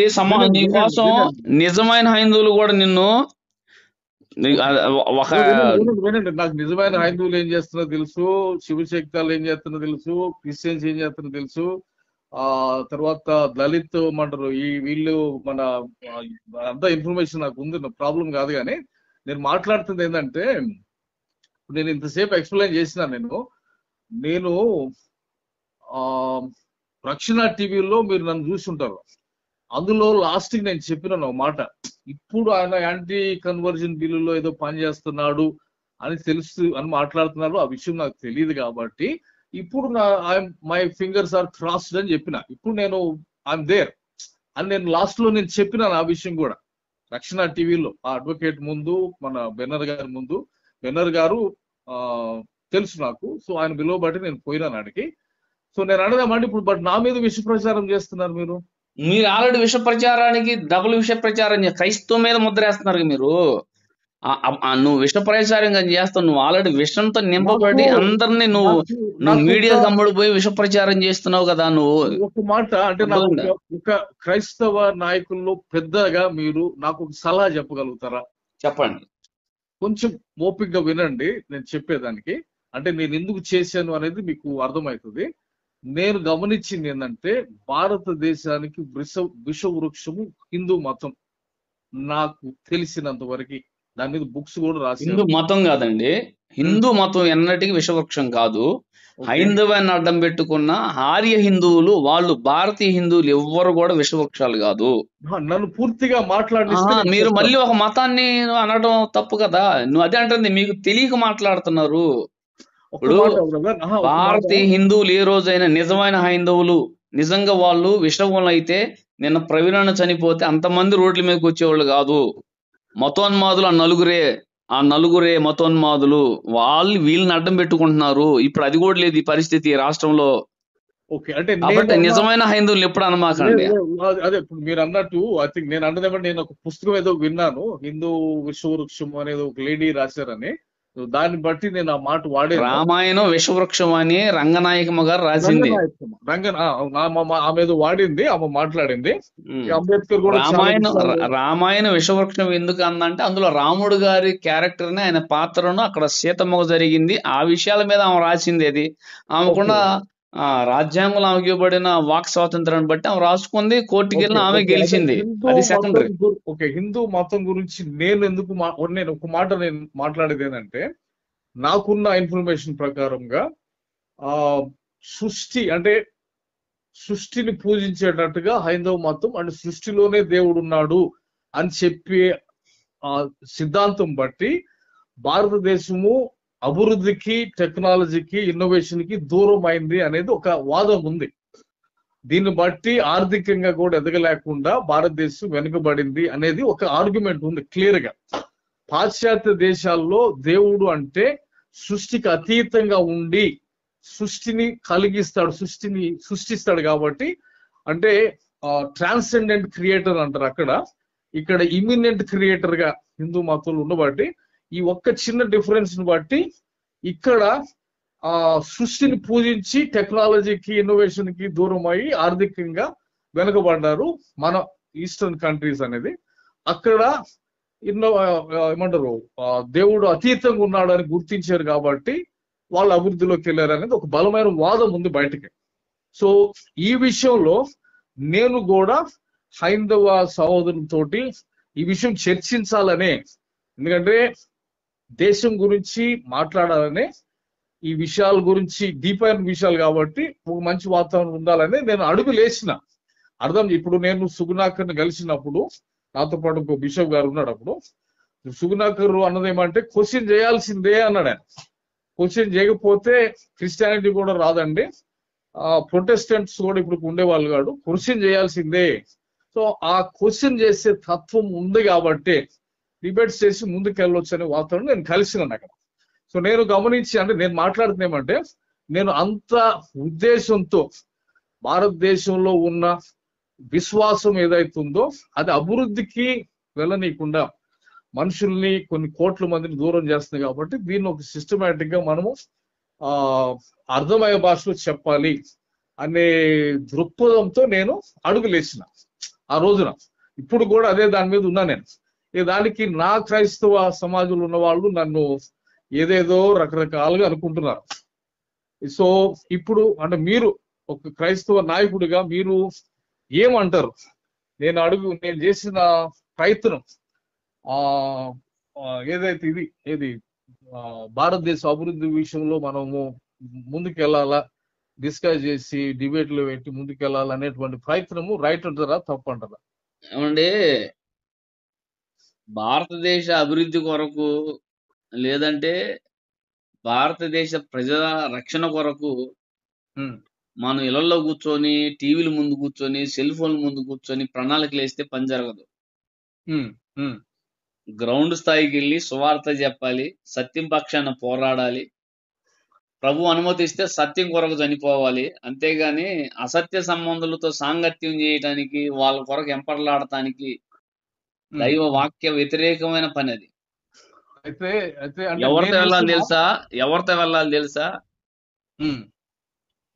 నిత్య జీవానికి నిర్ణయింపబడిన వారు, అంటే వాత వేయబడని హృదయం కలిగిన వారి దగ్గరికి వెళ్తే, సున్నత హృదయం కలిగిన వారి దగ్గరికి వెళ్తే అది ప్రేమపూర్వకమైన వాతావరణంలో చర్చగా దారితీస్తుంది. లేకపోతే ఇలాంటి పనికి మానులతో వాళ్ళతో వెళ్తే రచ్చగా దారితీస్తుంది. ఎందుకో తెలుసా? మీరు రక్షణ అనేది కొంతమందికి ఉందనుకుంటారా? అంటే కెల్వినిస్ట్ లాగా అంటారా మీరు? ఏంటిది అంటే రక్షించబడటం కొంతమందికి రక్షణ ఉంది, అందరు రక్షించబడరు, అట్లాంటి వాదమా మీరు మాట్లాడేది? అంటే ఏమంటారు, అందరూ మారు మనసు పొందాలని అంటారా, లేకపోతే కొందరికే రక్షణ ఉంది? దేవుడి పిలుపు యూనివర్సల్ గా ఇచ్చాడు, అందరికి రక్షణ అందరిని పిలిచాడు, రక్షణ పొందండి అని. అర్థమైందా? అయితే లేఖనం ప్రకారం అన్ని జనులు ఆ వాక్యము నమ్మారు, నిత్య జీవాన్ని నిర్ణయింపబడిన వారు విశ్వసించారని లేఖనం ఉంటది. ఓకే, అంటే ఇప్పుడు మీరు అదే అంటే ఇక్కడ కొంత మనకి థియలాజికల్ డిఫరెన్సెస్ లో కూడా ఇప్పుడు మన సబ్జెక్టు ఇప్పుడు నేను చెప్తుంది అదే, యూనివర్సల్ గా పిలిచాడు, 10 మందిని పిలిస్తే 10 మంది అందరూ వచ్చే రారు. రక్షించబడాలి కదా, అందరూ రక్షించబడాలి, ఎవరు నశించిపోవడం దేవుని చిత్తం కాదు, అంతే కదా, అదే కదా మీరు అదే నమ్మేది. అదేనంటుంది. అందరిని పిలిచాడు, రండి రక్షణ పొందండి అని. ఉమ్, అర్థమైందా? పిలిచిన ఉమ్. ఆయన దగ్గరికే శాస్త్రులు పరిసయ్యులు బాప్తీసం పొందకుండా ఆయన సంకల్పాన్ని నిరాకరించారని లేఖనం ఉంటది. ఇప్పుడు అదే వాళ్ళ వాళ్ళ ఫ్రీ విల్ తోటి కొంతమంది రిజెక్ట్ చేస్తారు. అప్పుడేంటి, వాళ్ళు నిత్య జీవానికి నిర్ణయింపబడని వారే కదా. నిత్య జీవానికి నిర్ణయింపబడిన వారు రక్షణ పొందుతారు. నిత్య జీవం నిర్ణయింపబడిన వారు నిత్య జీవానికి నిర్ణయింపబడని వారికి కూడా నిత్య జీవం వాక్యం వెళ్తది. వాడు స్వీకరిస్తే నిత్య జీవానికి వస్తాడు, రిజెక్ట్ చేస్తే నిత్య నరకానికి వెళ్తాడు. అయితే ఇక్కడ ఒక చిన్న ఇది ఉంది కదా, అంటే మీకు తెలిసే ఉండాలి డిబేట్ ఇవన్నీ ఏమంటారు, కెల్వినిజము ఇది ఉంది కదా. సరే బ్రదరు, మనం ఇప్పుడు నేను చెప్పేదేనండి, తర్వాత మాట్లాడదాము. నేను వాస్తవానికి వేరే బుక్ ఒకటి రాస్తా ఉన్నా నేను. మీరు బుక్ రాస్తే సొసైటీలు నాశనం అయిపోతాయి కదా సార్. సరే అయితే బాగుపడితే చూద్దాంలే. అట్లా కాదు, మీరు సిద్ధాంతమే తప్పు